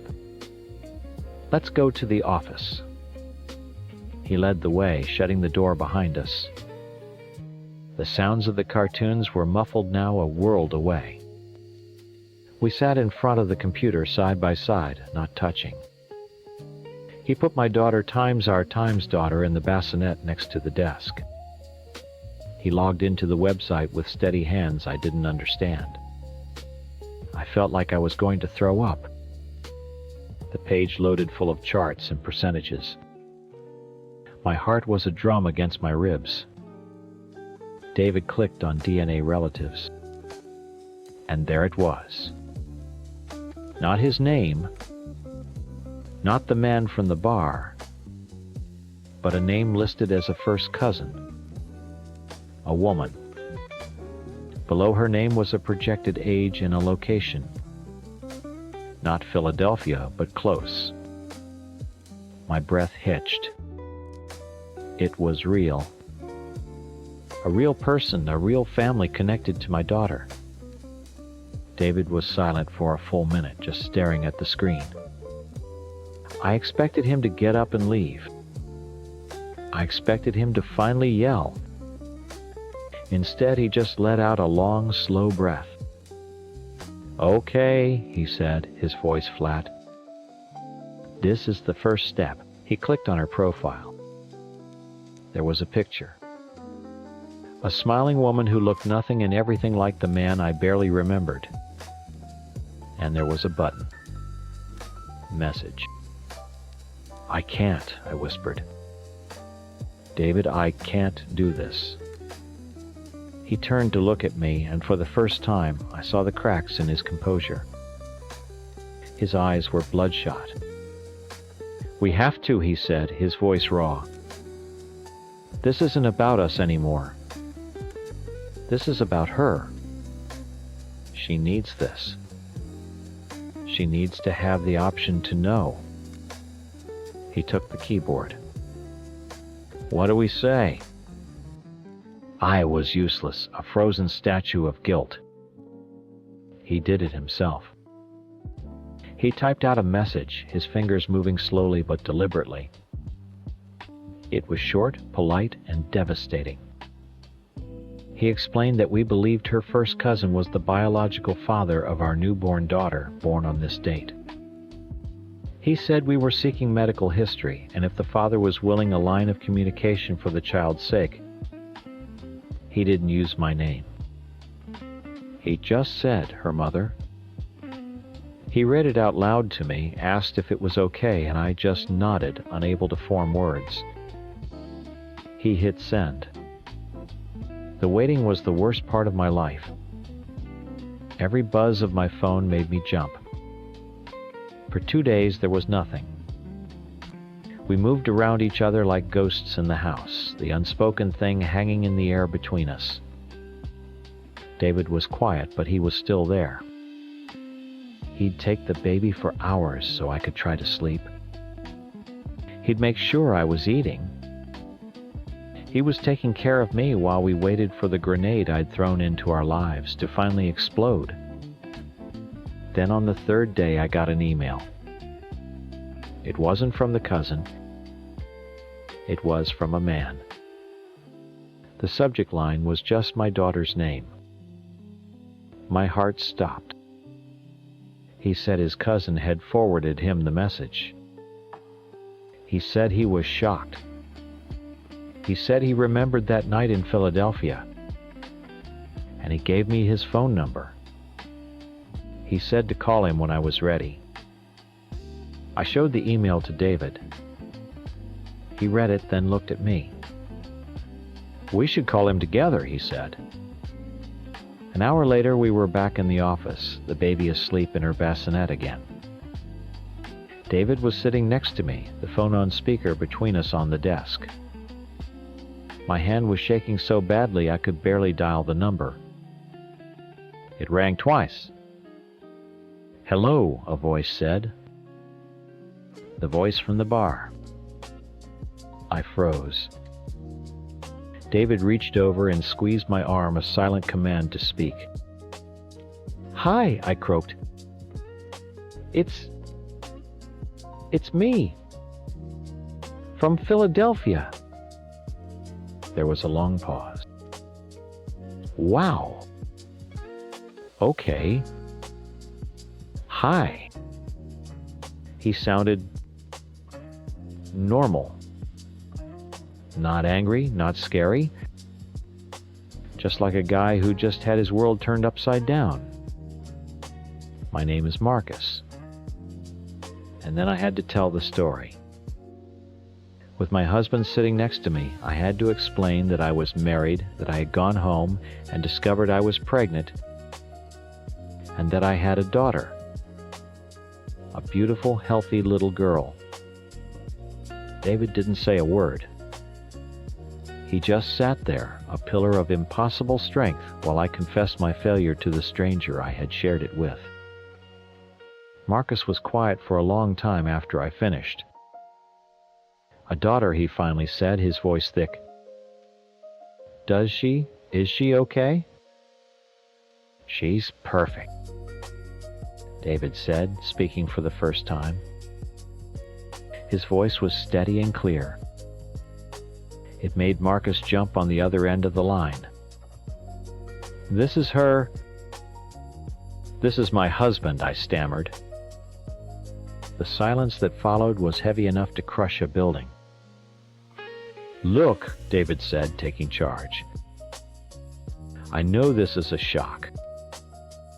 We're not asking you for anything right now. Not money, not anything. But our daughter deserves to have her full medical history. And she deserves to know who her biological father is, if you're ever open to that." They talked for another 20 minutes. David asked about his family's health history. Marcus answered everything. He was stunned, overwhelmed, but he was decent. He has no other children. He isn't married. He kept saying he needed to think.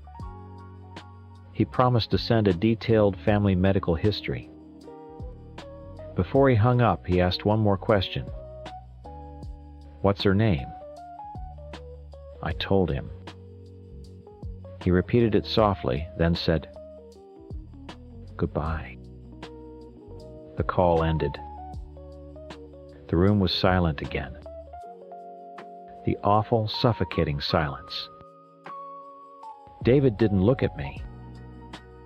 He just stared at the wall, his hands clenched into fists on his knees. Then his shoulders started to shake. It wasn't loud, just a quiet, gut-wrenching tremor. He buried his face in his hands and he just broke. For the first time since that day in the hospital, he cried. Not in anger, but in pure, unfiltered pain. The sound of his grief was the price of my actions, and it was a sound I will hear for the rest of my life. I didn't dare touch him. I just sat there, drowned in the horror of what I'd done to this good man.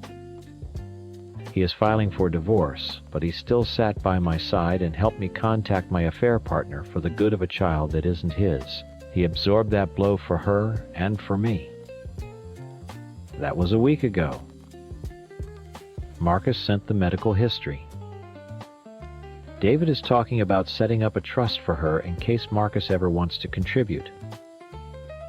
He's already thinking 10 steps ahead, building a world for this little girl, trying to stitch together the pieces I shattered. I am still here in the house I destroyed, watching the man I betrayed lovingly build a future from the wreckage. I don't know if he will ever forgive me. I know I will never forgive myself.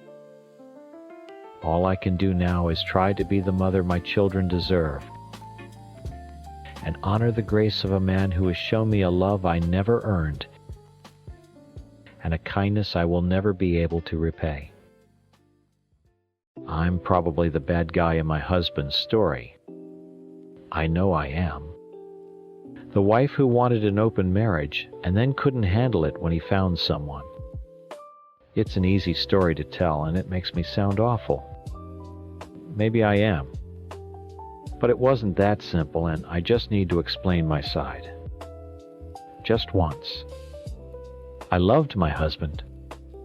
I still do, in a way that feels like a phantom limb, an ache for something that isn't there anymore. He was my first boyfriend, my first everything. We met when we were 19, got married at 24. For a decade, my world was just him.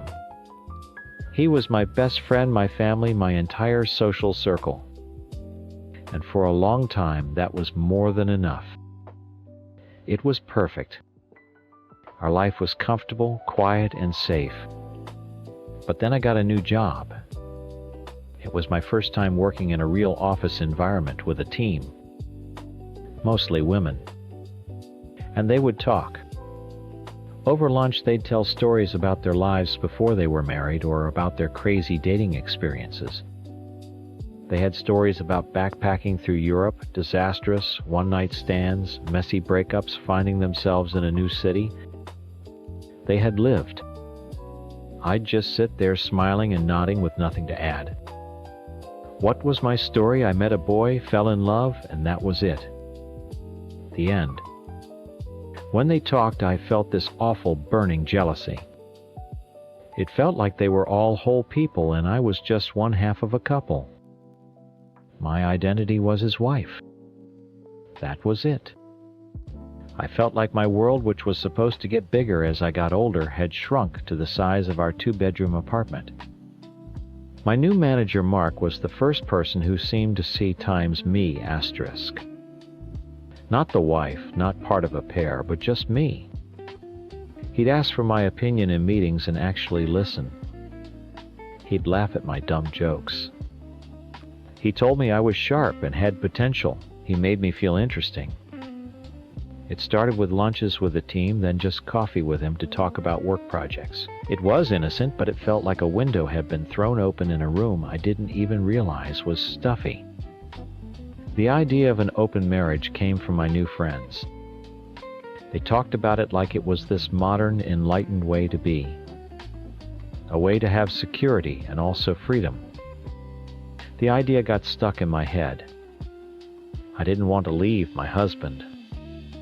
The thought of that was impossible. But I wanted my own stories. I wanted to feel desired and interesting, to have a little bit of the wild phase I never got. I convinced myself it wasn't about destroying what we had. It was about adding times to it. If I could just get this out of my system, I'd be a better, happier, more complete wife for him. It was a stupid, selfish fantasy, but I believed it. I thought I'd found a loophole. When I brought it up to him, he was floored. He said, "Aren't you happy? Am I not enough?" I tried to explain it wasn't about him. It was about me. About my feeling of being incomplete, of having missed out.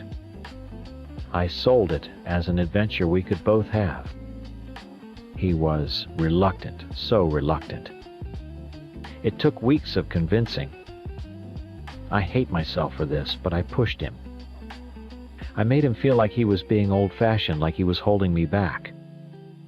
Eventually broken down, he agreed. The thing with Mark started almost immediately. It was exactly like I imagined. The secret texts, the stolen moments after work, the feeling of being wanted by someone new. It was a rush. I was finally collecting stories. This was my adventure. I felt alive, and I told myself that this excitement was what I'd bring back to my marriage. I knew my husband was going on dates. I was the one who encouraged it. It's only fair, I'd say, trying to sound breezy and cool. He'd tell me he was going out, and I'd say, "Have fun and mean it." Or I thought I did. It was all an idea in my head. A concept. I wasn't there, I didn't see it, so it didn't feel real. He'd come home and I wouldn't ask questions. He didn't seem very happy about it anyway at first. It just reinforced my belief that this was my thing and he was just playing along to humor me. Then after a few months, something changed. He stopped looking so sad when he would go out. He started coming home later. I noticed him smiling at his phone, a soft, private smile that I hadn't seen in years. A smile that I wasn't the cause of. He had a new lightness to him. He started humming in the kitchen again. He seemed happy. Genuinely, truly happy. And I had absolutely nothing to do with it. He told me about her. He was honest, just like we agreed to be. Her name was Sarah. He said it was getting serious. The word serious hit me like a punch to the gut. This wasn't supposed to be serious. This was supposed to be a game, a phase, a collection of stories. She wasn't just a date anymore. He called her his girlfriend to me once. Girlfriend? The word felt like acid in my mouth. The theoretical fairness of our arrangement suddenly became a horrifying reality. This woman was real. She was making my husband laugh. She was putting that light back in his eyes. The adventure I wanted had unleashed something I couldn't control, and it was now eating my husband's heart. The pit in my stomach became a permanent resident. The fun was over. The game was real. One Saturday, he was getting ready to go out. He was dressed up wearing the shirt I bought him for his birthday. He looked handsome, and he was practically vibrating with excitement. He was going to meet her parents. The words hung in the air between us. Meeting her parents. That wasn't part of the deal. That wasn't a casual story. That was a life, a different life. As he turned to leave, he glanced back at me, and his smile was so bright, so full of a joy that had nothing to do with me. In that moment, watching him walk out the door to go build a world with someone else, I realized I hadn't found a loophole.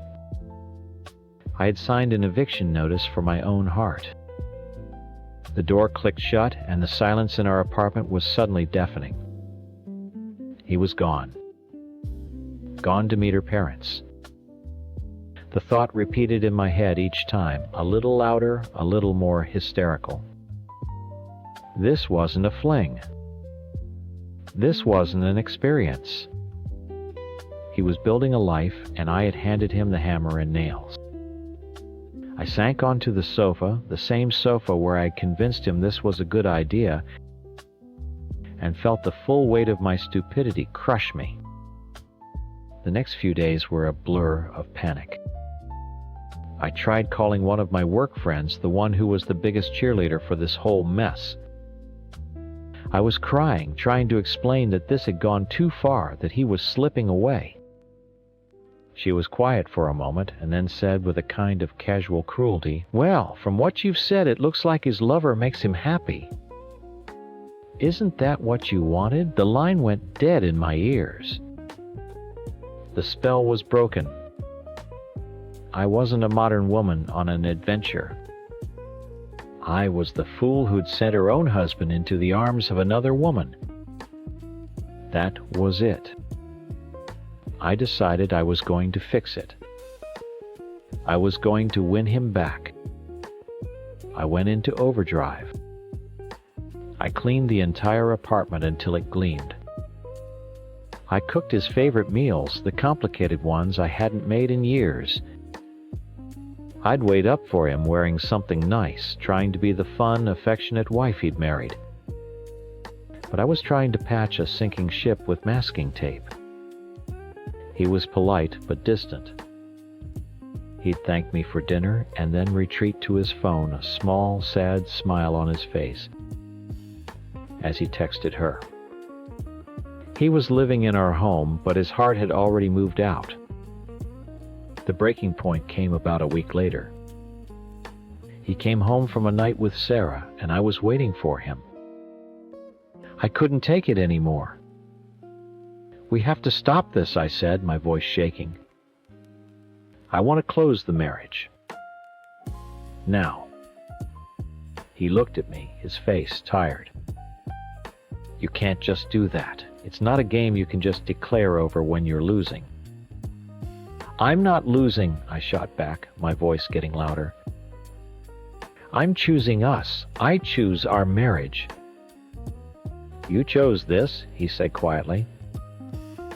"You pushed for this. This isn't just about you anymore. There are other people involved. Sarah. She's a real person." Hearing him defend her, defend their relationship, was like a physical blow. She was supposed to be a fling, just like Mark was for me. He laughed a bitter, hollow sound. "Like Mark? Don't even compare the two." He walked past me into the kitchen and I followed him. "What's that supposed to mean?" He turned around, and for the first time in months I saw real fire in his eyes. Not sadness, but pure cutting anger. "I came by your office to surprise you for lunch last week. I was standing outside the door. I heard you on the phone with him. I heard him say that you were a pleasant distraction while his fiancée was out of town." The world tilted. Engaged. His fiancée. The words didn't make sense. Mark had never mentioned a fiancée. My adventure, my story, the thing I had risked my entire world for. I wasn't an explorer. I was a side piece. A fool's disposable thrill. All the air left my lungs.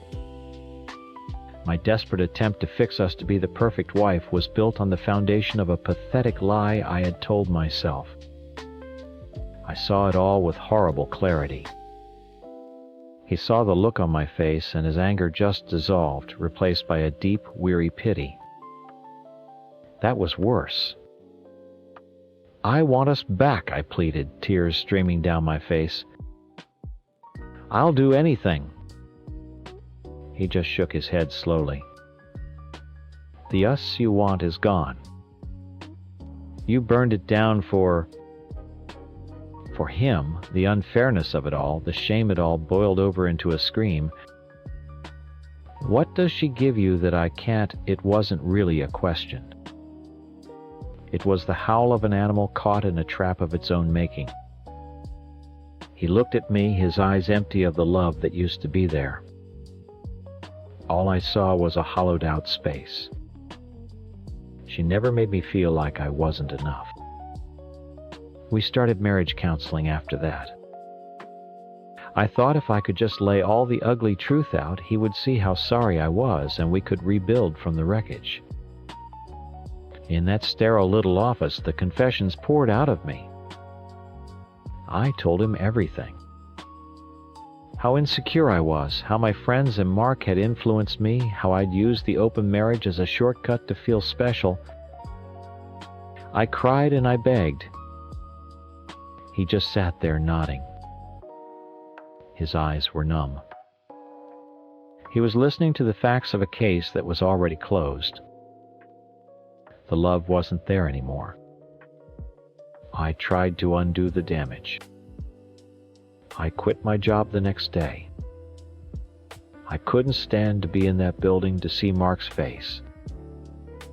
I later heard he was fired after I anonymously forwarded some of his inappropriate messages to HR, along with a tip that he was having an affair while engaged to another woman in a senior position. I cut off the friends who had filled my head with all those stupid ideas. I deleted their numbers, blocked them on everything. I was trying to kill the person I had become, hoping the old me was still underneath somewhere.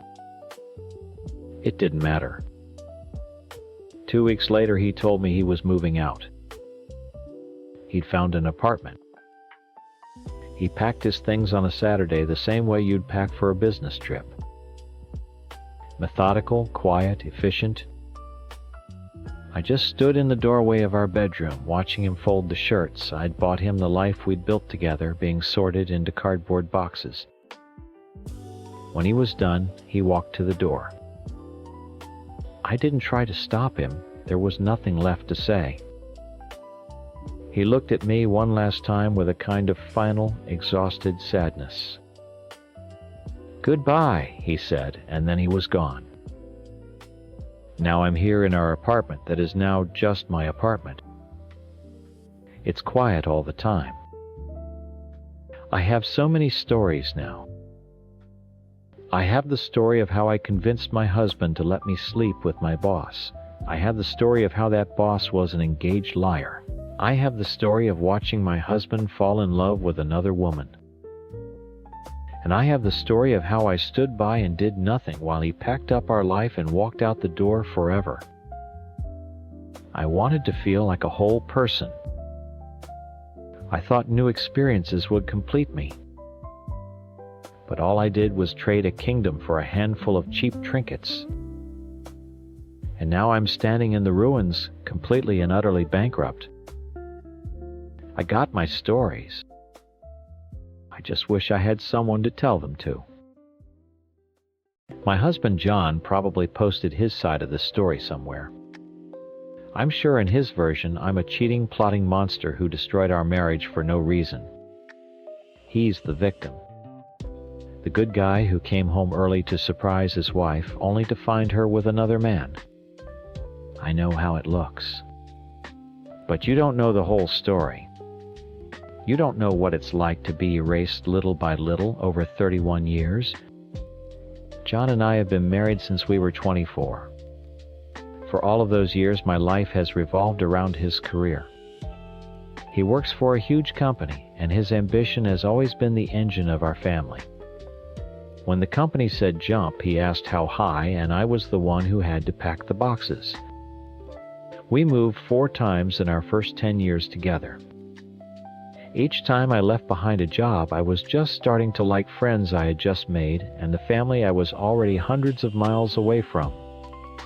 I did it because I loved him and because that's what a supportive wife does. 20 years ago, we made the big move from the East Coast all the way out to California for a major promotion for him. It was the hardest move of all. I was in my 30s, leaving everything I had ever known behind. But I put on a brave face, and I built a life. A real life. Not just as John's wife, the VP's wife who shows up to company dinners. I went back to school and got a certification in nonprofit management. I started a career here, one I'm incredibly proud of. I manage fundraising for a local children's charity. I have a team that depends on me. I have friends, real friends, who know me for times, me asterisk. We volunteer together, we have a book club, we support each other. For the first time in my marriage, I felt like a whole person, not just someone's other half. Then about 6 months ago, John came home with that look in his eye. The look he gets when a new rung on the corporate ladder appears. He was being considered for the top job, the big one. Executive Vice President. The only catch, it was back at headquarters. Back on the East Coast. He was so excited he didn't even see the color drain from my face. To him, this was the finish line, the victory lap of a long career. To me, it felt like a death sentence. Moving again at 55, leaving my job, my community, my entire world, the thought made me physically ill. I would have to start all over again looking for work in a city I hadn't lived in for 2 decades. I'd be a stranger again. I'd be back to being just the EVP's wife. I told him. I didn't scream or yell, I just sat him down and said, "John, I can't. I don't want to move." I explained everything, my job, my friends, the life I had built that was mine and mine alone. I told him that starting over now felt like being pushed back down to the bottom of a hill I had spent 20 years climbing. He listened, he nodded, but he didn't hear me. He heard a concern that could be managed. He said things like, "You can find a new job, you're great at that. And we'll make new friends, it'll be an adventure." He saw it as a logistical problem, not an existential crisis. He couldn't understand that he was asking me to give up my entire identity for his final trophy. For months we had the same conversation, over and over. Each time I felt more and more invisible. I realized my happiness and his ambition could no longer live in the same house. The week he flew back east for his final round of interviews was hell. The dread was a physical weight on my chest. I knew when he came back with a job offer in hand, it would be the point of no return. I would have to make a choice. And for the first time in 31 years, I was going to choose myself. The day he was supposed to be flying home, I woke up and couldn't breathe. The thought of making the bed, of tidying the kitchen, of pretending it was a normal day felt like a complete lie. The bed stayed a rumpled mess, a perfect picture of how I felt inside. I was paralyzed. I needed to talk to someone, but who? My kids would try to find a compromise, and my other friends were all our friends. I needed someone who was just my times friend. So I called Sam. Sam is a dear friend from my charity board. He's 60, a widower, and one of the kindest men I know. His wife passed away a few years ago, and he understands what it feels like to lose a part of yourself.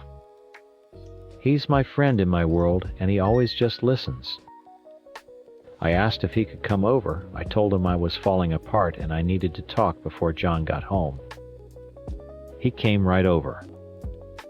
I was a wreck. To keep my hands from shaking, I started cooking. I just grabbed things from the fridge and started making an elaborate dinner, something complicated to focus on. It was pure anxiety cooking. I chopped and stirred and tried to work through the speech I knew I had to give to John. Sam sat at the kitchen counter while I worked, and I just poured everything out. I cried a lot. He just listened patiently. I opened a bottle of wine, hoping it would give me the courage to face what was coming. We were sitting at the kitchen table, me with my tear-stained face and a glass of wine, Sam just looking at me with sad, kind eyes. I was trying to practice the words, "John, I love you, but I can't do this anymore." And right then, in the middle of my sentence, I heard a key in the lock. The front door opened. And there was John. A full day early. He stopped dead in the doorway, his carry-on bag still in his hand. He looked from me to the wine bottle to Sam.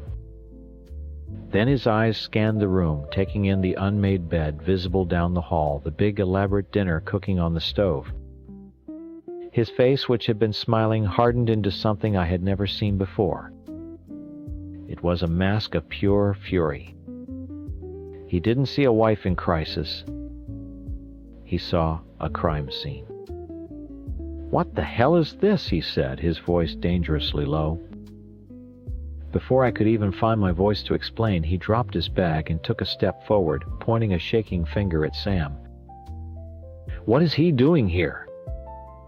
"John, it's not what you think," I stammered, standing up. I was upset. I just needed to talk to a friend. He laughed, a sharp, ugly sound. "A friend? You cook a romantic dinner, get the bed ready, and drink wine with a friend while I'm gone. You think I'm an idiot. You're screwing him, aren't you?" The accusation hit me like a physical slap. It was so cruel, so far from the truth that it knocked the air out of my lungs. He couldn't imagine a world where my life, my crisis, wasn't about him or another man. In that second, all my fear and sadness curdled into pure, unadulterated panic. I couldn't speak. I couldn't defend myself. I just turned and ran. I fled to our bedroom and slammed the door, locking it behind me, my heart pounding against my ribs, as I heard his footsteps thundering down the hall right behind me. The door handle rattled violently. "Open this door. Who the hell is he? How long has this been going on?" John's voice was a roar I had never heard before. Raw and full of a kind of pain that had instantly turned to poison. I scrambled away from the door, pressing myself into the corner of the room, my hands over my ears. I could hear Sam's voice, faint but calm, trying to de-escalate. "John, you've got this all wrong. Let's just all calm down." Then I heard John shout something else, something ugly, and the sound of the front door slamming shut. And then silence. Sam was gone. I was alone in the house with this stranger my husband had become. He didn't stop. For what felt like an hour, he paced outside the bedroom, throwing accusations at the door. Every word was a confirmation of my deepest fear, that in his mind there was no possibility for my unhappiness that didn't involve another man. My career, my friends, my identity, none of it factored into his equation. The only variable he could see was infidelity. It was simpler for him. It made him the victim of a straightforward betrayal, not the cause of a complex and painful breakdown. I stayed locked in that room all night. I didn't sleep. I just sat on the floor leaning against the bed he thought I'd been planning to use with another man, and cried until I was empty. It wasn't just about the move anymore. It was about the fact that the man I had spent my life with didn't know me at all. He saw my desperate attempt to hold on to myself as a cheap, sordid affair. The thought was so insulting, so deeply wounding, it overshadowed everything else. The next morning I unlocked the door. The house was cold and still. The beautiful, complicated dinner I'd made in a panic was still sitting on the stove, untouched. John was at the kitchen table staring into a mug of coffee. He looked like he hadn't slept either. His face was gray and haggard. He looked up as I walked in, his eyes full of hate. Finally ready to talk, he sneered. I took a deep breath. The fragile calm I'd built during the night threatening to shatter. There was nothing going on with Sam John. He's my friend. I was having a breakdown about you taking this job and asking me to move. I needed someone to talk to. Bullshit, he said, slamming his mug down. Coffee sloshed over the rim. You're a liar. I saw it all. The unmade bed, the romantic dinner, the wine. You were waiting for me to be gone so you could play house with him. That dinner was for me, John. It was something to do so I wouldn't lose my mind with anxiety. The bed was unmade because I couldn't even face starting the day. My voice was rising, pleading with him to understand, but it was like talking to a brick wall. So you're not going to admit it? He asked, his voice dangerously quiet again. I looked at his face, at the stubborn set of his jaw, and I knew it was useless. He had his story and he was never letting it go. In that moment, the final piece of my resolve clicked into place. All the fear was gone, replaced by a cold, sad certainty. No, I said, my voice steady. I'm not going to admit to something I didn't do. But I will tell you this. I am not moving back to the East Coast. I am not giving up my life here. I looked him straight in the eye. I would rather divorce you than move. The words hung in the air between us. He stared at me, his mouth slightly open.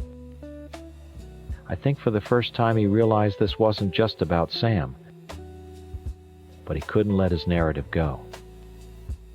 So that's it. You're throwing away 31 years of marriage for your boyfriend. I am throwing away 31 years of marriage for myself, I said, my voice cracking. Because you are asking me to throw myself away for your career and I won't do it anymore. That's when he saw my phone on the counter. He lunged for it before I could react. Let's see what's on here then. Let's see your text with your friend. My blood ran cold. John, don't. He was already swiping through it. Aha, deleted messages. What are you hiding? You deleted all your messages with him, didn't you? Yes, I shouted, trying to grab the phone back. I deleted them. After you threw him out of our house, I texted him to apologize. I texted our kids to tell them something awful was happening. I deleted them because I knew you would do this. I knew you would twist it into something ugly. But he just shook his head, a smug, bitter smile on his face. He saw it as a confession. It was the nail in the coffin of the story he'd already written in his head. Then he said the words I knew were coming. That's it. I'm calling a lawyer. Don't bother, I said, the words tasting like ash in my mouth. I already did. His head snapped up. The look on his face was pure shock, followed by a wave of incandescent rage. You what? I retained Susan 2 weeks ago, I said quietly, naming our mutual friend of 15 years. That broke him. It was the one thing he couldn't rationalize. To him, this wasn't a desperate act of self-preservation.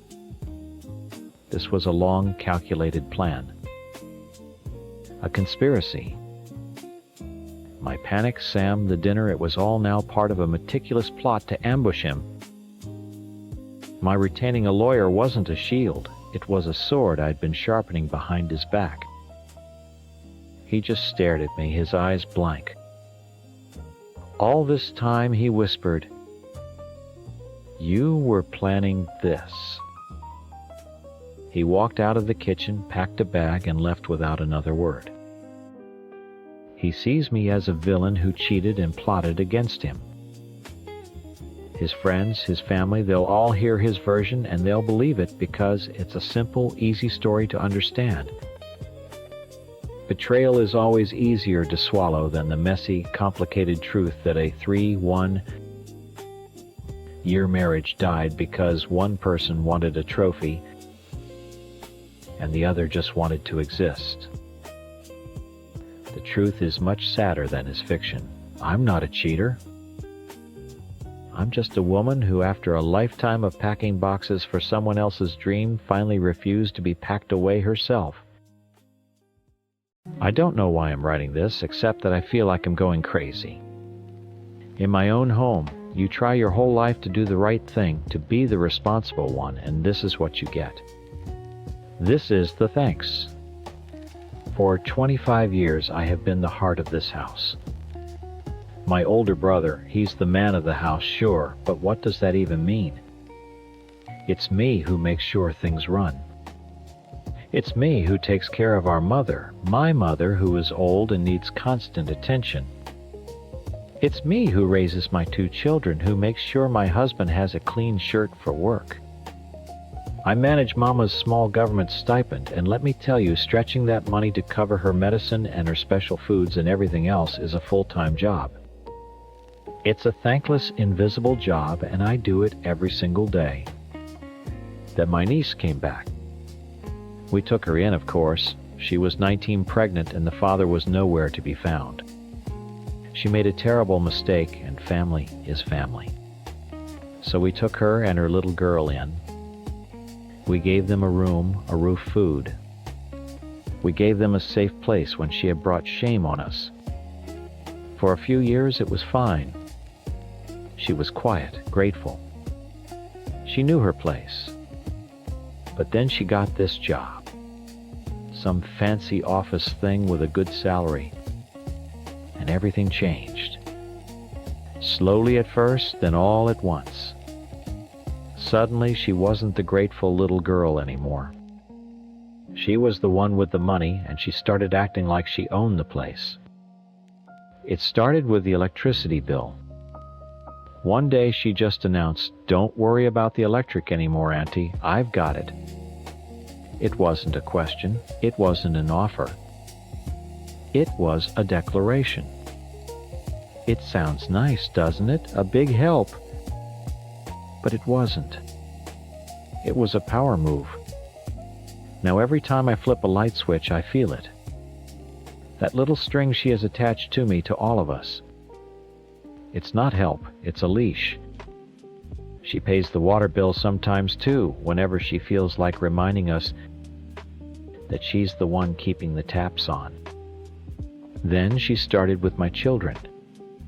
She began giving them a weekly allowance. Behind my back at first. I only found out when my son came home with a new toy I knew we couldn't afford. When I asked him where he got the money, he said cousin gave it to me. She gives my children money, my children, as if I'm not their mother, as if I can't provide for them. She's teaching them that she's the one to go to for things, not me. She's buying their affection and making me look like the mean mother who always says no because I have to budget and she doesn't. She is undermining me in my own home. Every day feels like a performance. She comes home from her important job dressed in her nice clothes and looks at us. She never says it, but I can see it in her eyes. The judgment. She looks at me managing the household chores. She looks at her uncle, my husband, tired after a long day of physical work, and I know what she's thinking. She thinks we're failures. She thinks we're stuck. Her success isn't a good thing for the family. It's a weapon she uses to make us feel small. It's a constant, silent reminder of everything we don't have. My home used to be my sanctuary, and now it feels like a prison where I'm being judged by my own blood. Yesterday it all blew up. It was the final straw. She came home from work and stormed into the kitchen where I was preparing dinner for everyone. She didn't say hello. She didn't ask about my day. She just stood there with her hands on her hips and said, "Why didn't you buy any fruit for Grandma?" Just like that. An accusation. In front of my kids, in front of my brother, she had the nerve to confront me, her elder, the woman who has been caring for our mother long before she was even born, about not buying fruit. As if I don't know what my own mother needs. As if I don't spend every waking hour thinking about her comfort. The stipend had to go to her prescription refill this week, something Her Highness wouldn't understand. Fruit was a luxury we couldn't afford right now. But trying to explain that to her is pointless. To her, it's not about money, it's about control. It's about her proving she knows better. I saw red. The disrespect, it was just breathtaking. My husband saw it. My brother saw it. They stood up for me. She needed to be put back in her place. She needed a dose of reality. For all her money and her fancy job, she needed to be reminded of who she is. She's the girl who got pregnant at 19 and came crawling back to us with nothing. So we told her. We reminded her. It was harsh maybe, but it was the truth. You can't just walk all over your family and expect them not to push back. She acts so high and mighty, but she's only living here because we took her in when she had no one else. And that's when the mask finally dropped. All that quiet, humble act she'd been playing for years just vanished, and the real her, the monster she'd been hiding, came out. "You think I need you?" she screamed. Her face was ugly with rage. "I pay for everything. I can walk out of here tomorrow and be fine. Can you say the same? Can any of you say the same?" She threw her money right in our faces. She said it. She finally said what we all knew she was thinking, that we were leeches, that we were nothing without her, that she could leave us all here to suffer and she wouldn't care. It was the cruelest, most hateful thing I have ever heard in my life. She stood there in the middle of our home and declared war on us. She stormed off to her room and slammed the door. We all just stood there, shaking. The air was thick and poison. A few minutes passed. My daughter went to the living room to watch something on the tablet, and my son went to his computer to play his game. Then I heard my daughter cry out, "Mom, the Wi-Fi isn't working." My son looked up from his computer, his face confused. "The internet's gone." We all knew. We knew instantly what she had done. It wasn't a technical problem, it was a punishment. It was a deliberate, calculated move to hurt us. to show us who was really in charge. I walked over to the router and saw the main light blinking orange instead of green. She had gone into her room, logged into the account that she paid for, and cut us off. Just like that. My brother slammed his hand on the table. That little... He didn't finish the sentence. He didn't have to. That was it. The final undeniable proof. This wasn't about helping the family, this was about power. She took away the one thing my children use for their schoolwork, for their entertainment. The one thing we all use to connect to the world outside these four walls. She did it to be cruel. I marched to her bedroom door and banged on it with my fist. Not a polite knock. A hard, angry bang. Open this door. Right now. Silence. I banged again, harder this time. Did you hear me? You turn the internet back on. You don't get to do this in our house. The door opened a few inches. She stood there, not even looking scared. She looked calm. It made me even angrier. She wasn't yelling or crying. She just looked at me with those cold, judging eyes. It's not times our times house, is it? She said, her voice quiet but sharp as glass. You all just reminded me of that. And it's not times our times internet. It's my internet. I pay the bill. I decide who uses it. My husband came up behind me. Don't you talk to your aunt like that, he growled. You live under our roof. She actually laughed. A short, bitter sound with no happiness in it. Under Times, your Times roof, I pay the electricity that keeps the lights on over this roof. I sometimes pay for the water that comes out of the taps. I buy half the groceries in this house because Mama's stipend doesn't cover it. So don't you dare talk to me about what you provide. Every word was a slap. She was saying it all out loud, laying it all out for everyone to hear. All the things I felt but never wanted to admit. She was turning her help into a list of our failures, reading them out loud right there in the hallway. We took you in when you had nothing, I shouted, my voice cracking. I was losing control and she was perfectly still. You were a pregnant child with nowhere to go. Have you forgotten that? No, she said, and her eyes finally showed something. It looked like pain, but it was gone in a second. I haven't forgotten, but you seem to have forgotten that I'm not that child anymore. You can't hold that over my head forever. You don't get to treat me like dirt and then use my money to watch your shows. She looked past me at my kids, who were watching from the living room with wide eyes. I'm sorry, she said to them, not to us. But this is how it has to be for now. Then she closed the door in my face. Gently. Not a slam, but a soft click that felt louder and more final than any shout. I stood there shaking with a rage so deep I thought I was going to be sick. My husband and my brother were speechless.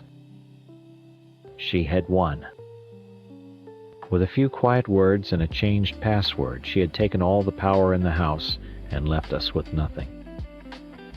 The days that followed were hell. A cold, silent war. The house, which was always filled with noise, the TV, my kids playing games, music, was now horribly quiet. The silence was thick with anger. We didn't speak to her, and she didn't speak to us. She would leave for work in the morning before we were all up and come home late, going straight to her room with her own food. She was living here like a ghost. A ghost who paid the bills. My kids were miserable. They complained constantly. "Mom, I can't do my homework. Mom, I'm so bored. Can't you just ask her to turn it back on?" They didn't understand. They looked at me to fix it, and I couldn't. I was their mother, the one who was supposed to be in charge, and I was powerless. I felt like a failure in their eyes, and it was all her fault. She was poisoning my children against me, making me the bad guy, because I couldn't give them what she so easily took away. We tried to manage. I told my son he could use the library's computer after school. My husband tried to use his phone's data, but it ran out in 2 days. We were completely cut off. It felt like we were living in the dark ages. Every quiet evening was a reminder of what she had done. Every time my daughter sighed with boredom, it was another twist of the knife. The worst part was seeing my mother. Mama didn't understand the details of the fight, but she felt the tension. She would sit in her chair, looking from me to my niece's closed door, her face full of worry. "Why is everyone so angry?" she'd ask in her small voice. And I'd have to say, "It's nothing, Mama, don't you worry." But it was something. It was everything. My niece had shattered our family, and my poor mother was caught in the wreckage. I don't know what happens now. We're living with a stranger who holds all the cards. She proved her point. She proved that we do need her money. Hearing her say it was cruel, but living it is so much worse. She looks at us now on the rare occasions we cross paths in the kitchen, and there's no emotion on her face. It's like she's already moved out in her mind, and she's just waiting for her body to follow. She's not our family anymore. She's a landlord. A resentful one. And we are her tenants trapped in a home that doesn't feel like ours. She thinks she's the victim in all this. I know she does. But she's the one who held a knife to the heart of this family and twisted it. She declared war, and I don't see how any of us can win. All right, I know what you've probably heard. You've heard her side of the story, and I'm sure I sound like the biggest monster on the planet. The guy who proposed with a cheap ring just to blow up his own life. And yeah, I did that. But you're only getting the highlight reel of my supposed villainy. You don't know what it was like for the last year living in a relationship that felt more like a business arrangement where I was the only one paying the bills. When I met Anna, it was great. It was easy. We laughed a lot, we had fun, things were simple. I was doing well at my job, and I liked treating her to nice things. It felt good to see her happy. I bought her a beautiful pair of diamond earrings for our first anniversary, not because I felt like I had to, but because I wanted to. I remember her crying, saying no one had ever done anything like that for her. That was the feeling I was always chasing after. But somewhere along the way, things changed. The want to slowly turned into a have to. Our weekends stopped being about what we wanted to do and started being about where we needed to be seen. Brunch at the new trendy spot, a weekend getaway to a boutique hotel, her friend recommended charity dinners where I had to wear a tux. It was a performance, and I was the lead actor playing the role of successful, doting boyfriend. Every gift started to feel less like a surprise and more like a prop for the next scene. The designer bag for her birthday, the Swiss watch for Christmas. They weren't for her, not really. They were for her friends to see, for her family to comment on. Her conversations started to change too. It was subtle at first. She'd talk about her friend Jessica's engagement ring, casually mentioning it was 3 carats. She'd point out a couple's destination wedding photos on Instagram, sighing about how romantic it must be. I started to feel like my own personality was fading away, replaced by my job title and my bank account. I wasn't just her boyfriend anymore. I was her provider, her ticket to a certain lifestyle. And she was my beautiful, socially acceptable +1. We looked perfect on paper, and everyone told us so. Her parents adored me. My friends thought she was amazing. Breaking that perfect picture seemed impossible. How do you tell everyone, sorry, this painting you all love is actually a prison? The pressure was getting to me. I was stressed at work, and coming home felt like clocking in for a second shift. That's when I started talking more to Mark, a guy in my department. Mark had been through a nasty divorce a few years back, and he was cynical as hell, but he listened. I'd tell him about Anna and the constant expectations, and he'd just nod. "She's got you on the hook, man," he'd say. "You're not a person to her, you're a portfolio." I tried to argue to defend her, but his words stuck in my head. He started pointing things out, little red flags I'd been trying to ignore. The way her eyes would linger on my watch. The way a bad day for me was only a problem if it meant we had to cancel expensive dinner plans. And then I met someone. It wasn't planned. She was a consultant on a project at work. With her, it was like a breath of fresh air. We'd grab coffee and just talk for an hour. No expectations, no performances. She asked me about my hobbies, not my bonus. It wasn't an affair yet, not physically, but in my head I had already left. I knew I couldn't marry Anna. But how could I possibly get out? I'd be the guy who broke the heart of the sweetest girl in the world for no reason. I'd be a social outcast. I felt completely, utterly trapped. One night, after a few beers, I laid it all out for Mark. The pressure, the other woman, the feeling of suffocation. "I have to end it," I said, "but I can't just dump her. It'll destroy my reputation."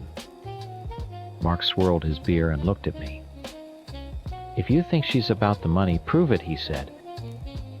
"Give her a way to show her true colors. Propose.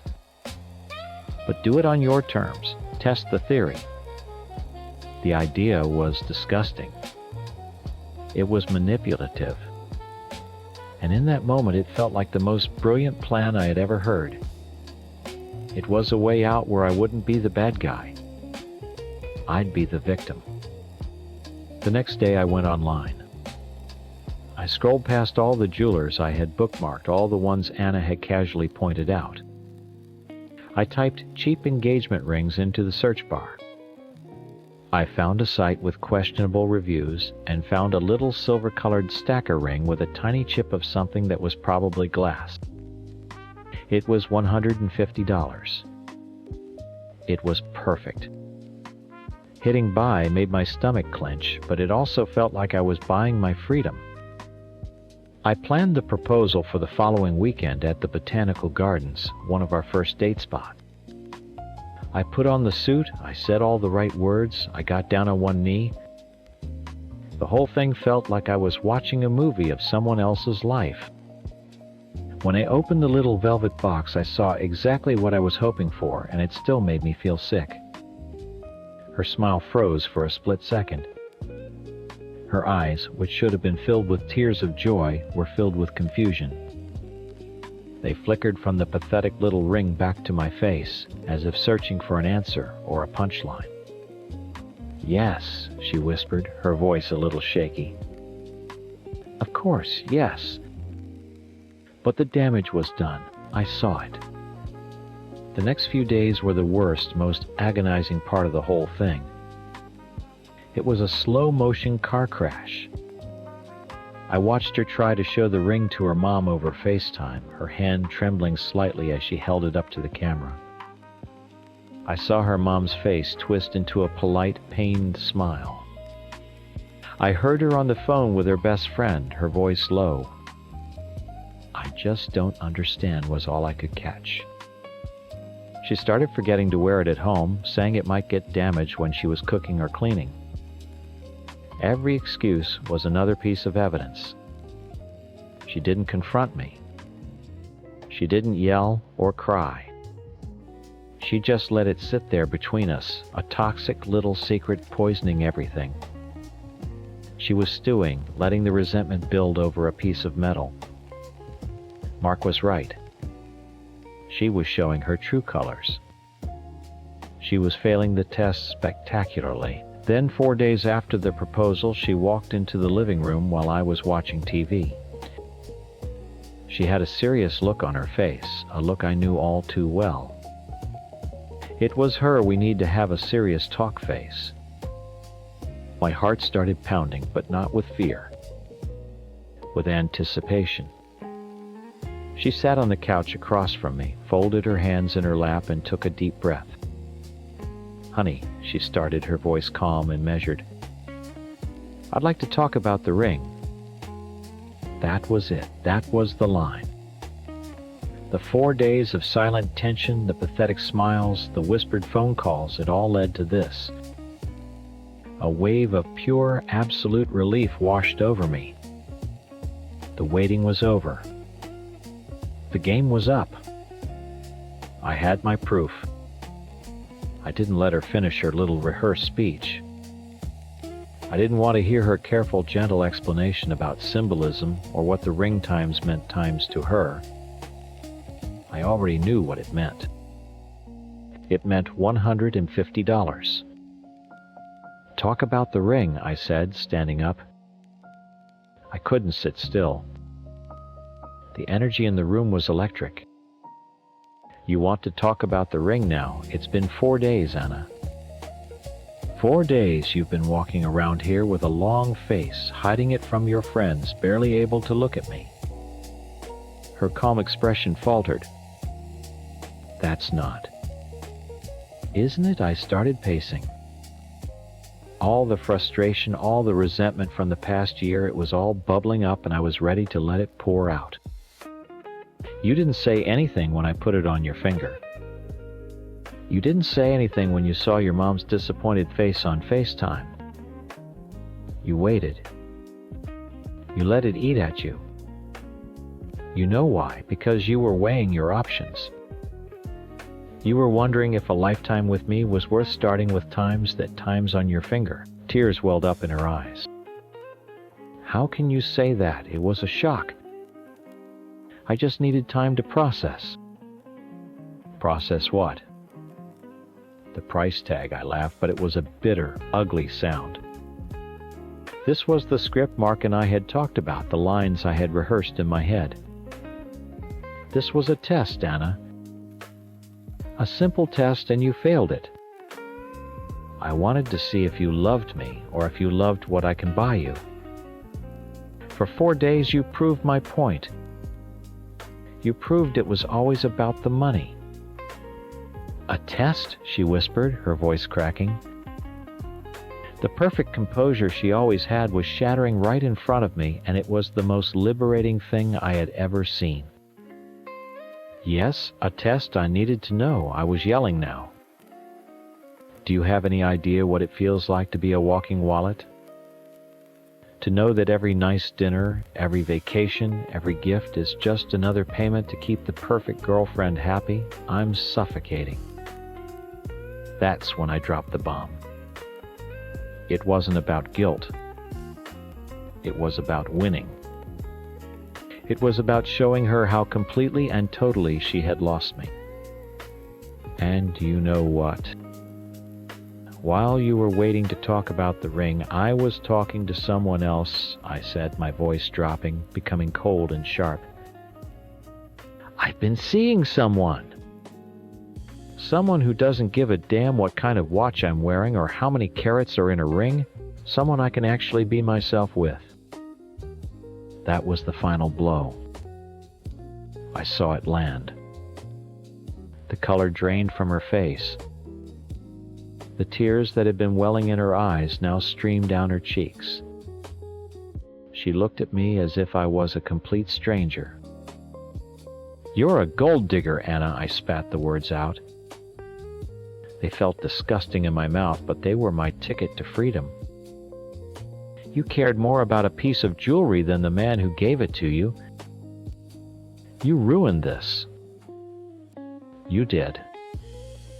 She just stared at me for a long moment, her mouth slightly open in shock.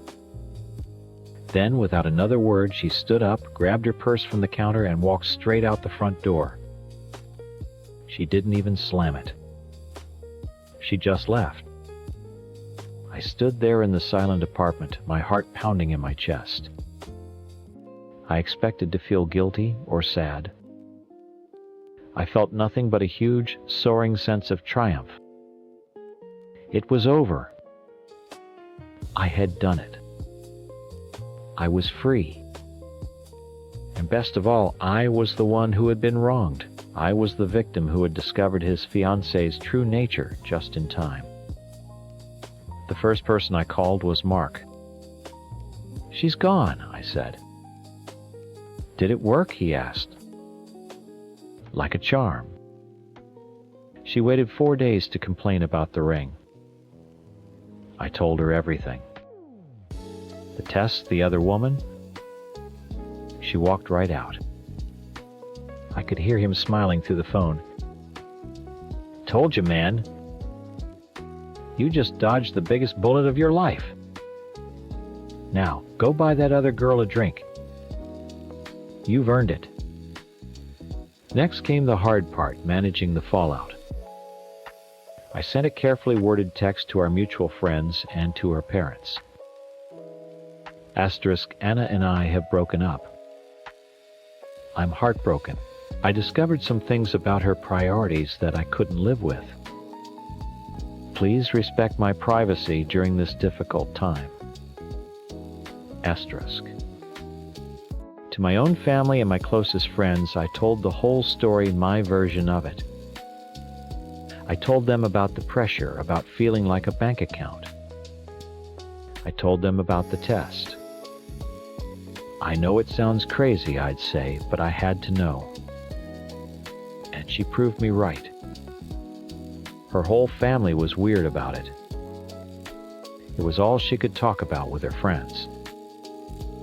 When she finally confronted me, it wasn't about us, it was about the ring. People were shocked, but they believed me. I was the good guy who had a lucky escape. The narrative was set. A week later, I took the other woman, Sarah, out to dinner. We went to a simple Italian place, not one of the trendy spots Anna would have picked. She didn't look at my watch once. She laughed at my stupid jokes.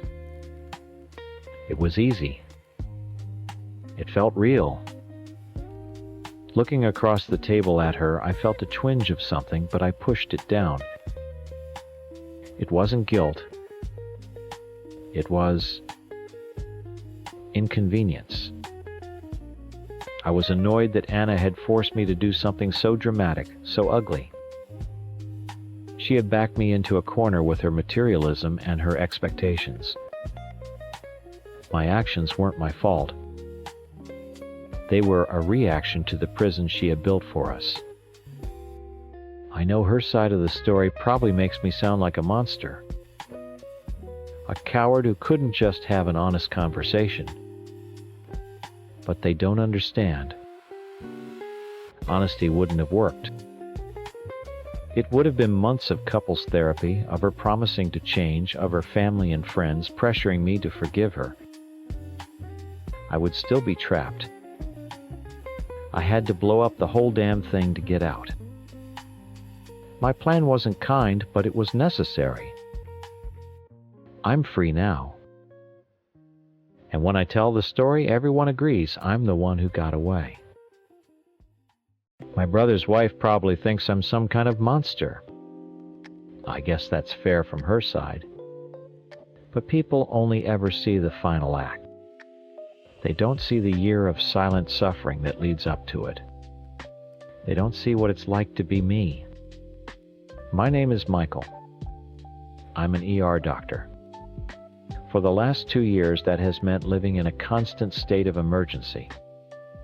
My life is a soundtrack of beeping machines, coughing, and the sound of families getting the worst news of their lives through a phone. I go to work, I fight a war, I lose more often than I win, and then I come home. And for the longest time, coming home was just as bad. Home was this big, quiet house that felt haunted by my failed marriage. My wife Stephanie and I had been separated for over a year before we finally started the divorce paperwork. People think a marriage ends with a big fight, a dramatic affair. Ours didn't. It just died. It was a slow, quiet death by 1,000 little cuts. A forgotten anniversary here, a resentful sigh there. We stopped talking, then we stopped touching, then we just stopped seeing each other, even when we were in the same room. By the end, we were just two strangers who hated the way the other one breathed. The silence in that house after she left was deafening. My son, my 6-year-old, is the only thing that kept me going. But honestly, most days I feel like I'm failing him too. I come home exhausted mentally and physically, broken from the hospital, and I have nothing left to give. I'm just a ghost, walking around making sure he's fed and put to bed on time. Then she started coming over.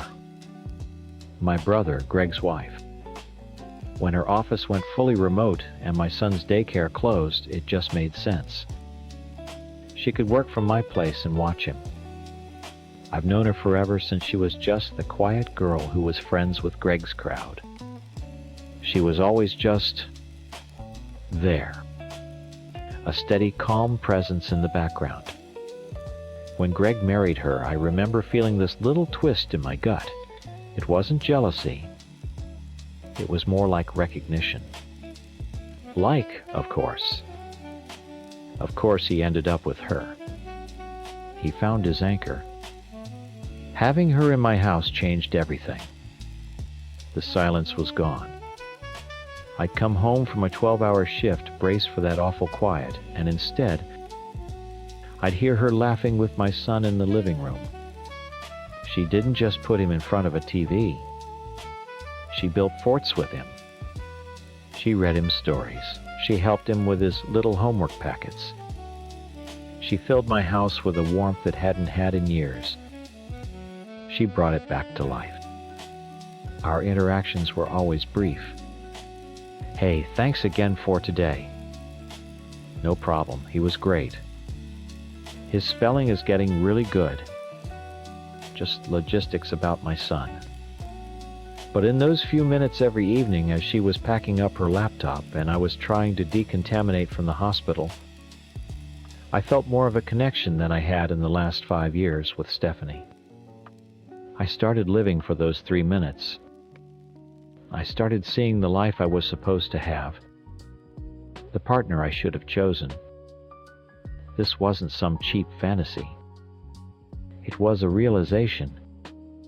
It was like a light turned on in a dark room, showing me that the miserable little corner I'd been living in wasn't the only option. The feeling grew from gratitude to respect, and then it turned into something I couldn't ignore anymore. I was in love with her. Admitting that to myself was the hardest and easiest thing I've ever done. It was the truth. And once I saw it, I knew I couldn't keep living the lie of my marriage to Stephanie. My feelings for her gave me the courage to finally end things for good. You can't hold a truth like that inside forever. It starts to poison you.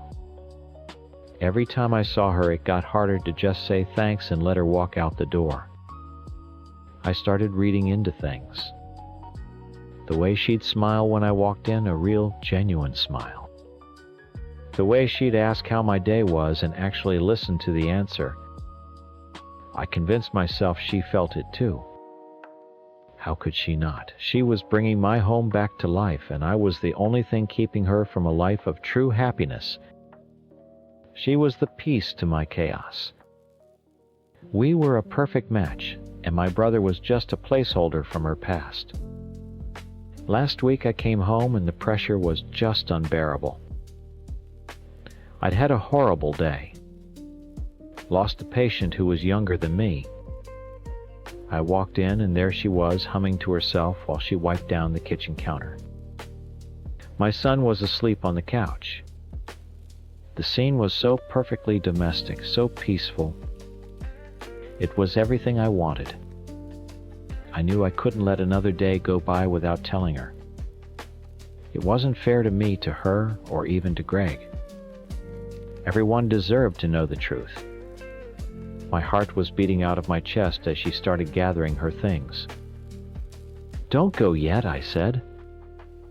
My voice sounded strange. She stopped looking at me with that gentle, questioning expression, and it all just came pouring out. I didn't plan it, I just let the truth speak. I told her I was in love with her. I told her that coming home to her and my son was the only thing that got me through my days. I told her that she was the reason I finally had the strength to divorce Stephanie, because she showed me what real partnership, real warmth looked like. I needed her to understand this wasn't some silly crush. This was real. This was the most real thing in my life. I remember saying something like, "I understand your year with Greg," trying to show her that I got it, that she had obligations, that I wasn't expecting her to just pack a bag and leave him tonight. I just needed her to know. I needed the truth to finally be out in the open between us. I laid it all out, my entire broken, bleeding heart. Her face just went blank. The warmth was gone. It was like a mask of polite shock fell over her. She didn't say anything for a long moment.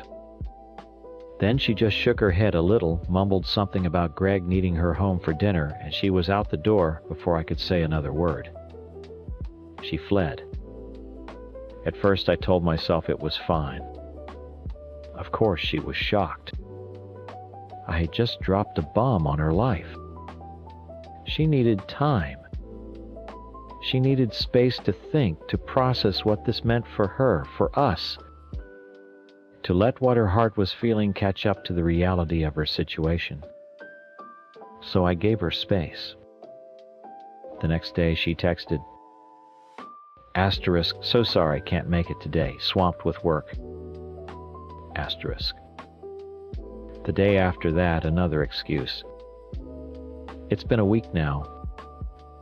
A full week of her being too busy to come over. The silence in the house is back, and it's 100 times worse than before. My son keeps asking when she's coming back to build Legos with him, and I don't know what to tell him. I put everything on the line for one moment of pure, terrifying honesty, and I'm being treated like a creep. Greg hasn't called or texted, which is the only thing giving me any hope. It means she hasn't told him. Why wouldn't she tell him unless a part of her was considering it? Unless she was scared of the truth too, she must be fighting it. I did this because when you're drowning, you have to reach for the one thing that looks like a life raft. And now I'm just floating in the wreckage waiting. My phone just buzzed on the counter. I picked it up, my heart jumping, hoping it was her. It wasn't. It was from Greg. *. Can you talk? *. My stomach dropped. For a whole week I've been living on this thin, stupid thread of hope that she hadn't told him. That the silence meant she was thinking, considering weighing her comfortable life against a real passionate one. That text message cut the thread. I typed back my thumb, shaking slightly. *.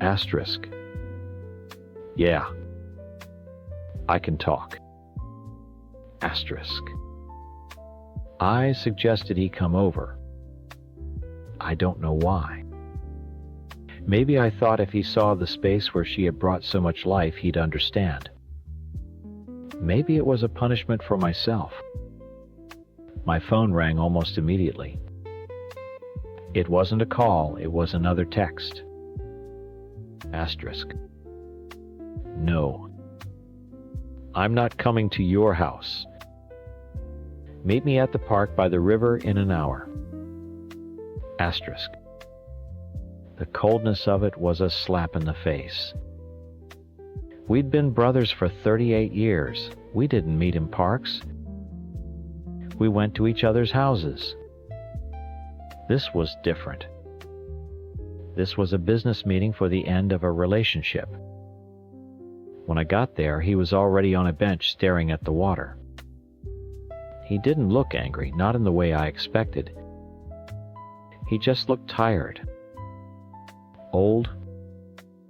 I suddenly realized how much she had hurt him by telling him, and a sick part of me was glad she had. It made things real. I sat down, leaving a careful space between us. For a few minutes, neither of us said anything. "She told me what you said," he finally said, his voice flat. He didn't look at me. "Greg, Don't he cut me off. Just don't start with your excuses. I want to understand one thing. Why? Why would you do that to her? To me?" Here it was. The moment to make him see. "It wasn't about hurting you. I started trying to keep my voice steady. My life. Greg, you have no idea what it's been like. The hospital is a nightmare I can't wake up from. My marriage was a ghost. I was drowning. And then she was there. She brought light back into my house. Into my son's life. Into my life. I told him everything. About the silence, about Stephanie, about how coming home and seeing her was the only good part of my day. I tried to explain that it wasn't a choice. It was a truth that grew inside me until I had to speak it or it would have killed me. This wasn't some cheap shot, man. I fell in love with her, I said, my voice cracking a little. She showed me what a real partner is. I told her because she deserved to know that someone saw her, really saw her, for the amazing person she is. She deserves a love like that. Greg finally turned to look at me and his face was just blank. There was no sympathy there. A love like that, a love that ambushes her in her brother-in-law's kitchen, a love that makes her feel unsafe in her own family, that's your grand gesture.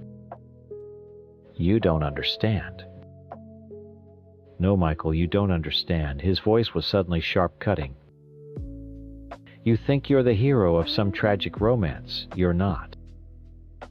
You're just a sad, lonely man who decided to blow up my life because you couldn't handle your own. Every word was a punch. She's been a wreck all week, he went on, his voice low and furious now. She feels violated. She keeps asking me what she did wrong, what signals she gave off to make you think that was okay. You didn't see a lifeline. You saw a woman being kind to your kid, and you built a whole fantasy around it because you're too much of a coward to fix your own life. That's not true. My feelings for her are what gave me the strength to leave Stephanie, I shot back, desperate. Greg just laughed a bitter, ugly sound. Oh, that makes it so much better. You used my wife as a justification to end your own failed marriage. You projected all your hopes and dreams onto her without ever once stopping to think about her. About what she wants. About her life. About me. He pointed at his chest. Your brother. He stood up, looking down at me. She told me what you said. I understand your year with Greg. What the hell does that even mean? You think our marriage is just some placeholder? You think you know anything about us? You know nothing? You saw what you wanted to see? I had nothing to say. He was twisting it all, making it ugly. He wasn't seeing the purity of it, the honesty. We're done, Michael, he said. The words hung in the air. Don't call me. Don't call her. You're not to come to our house. I don't want you anywhere near my wife. My parents will want to know why you're not at Thanksgiving. You can figure out what lie you want to tell them. I'll just tell them the truth." He started to walk away. "Greg, wait," I called out, my voice sounding pathetic. "She didn't tell you right away. She waited a week. Doesn't that mean something?" He stopped and turned back, and the pity in his eyes was worse than the anger. "It means she was so horrified and confused she didn't know how to tell her husband that his own brother had done something so selfish and destructive. It meant she was trying to protect me from you." Then he was gone. I just sat there on that bench for I don't know how long.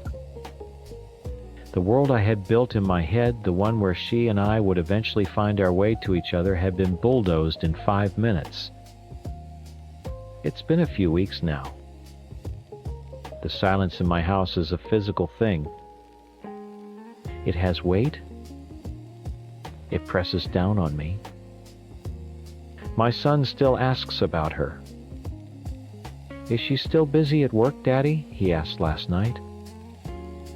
I had to look my own child in the eye and lie telling him she got a new project and couldn't come anymore. The look on his face broke a piece of me I didn't even know was left. I lost everything. I thought I was making a noble sacrifice, laying the truth at her feet.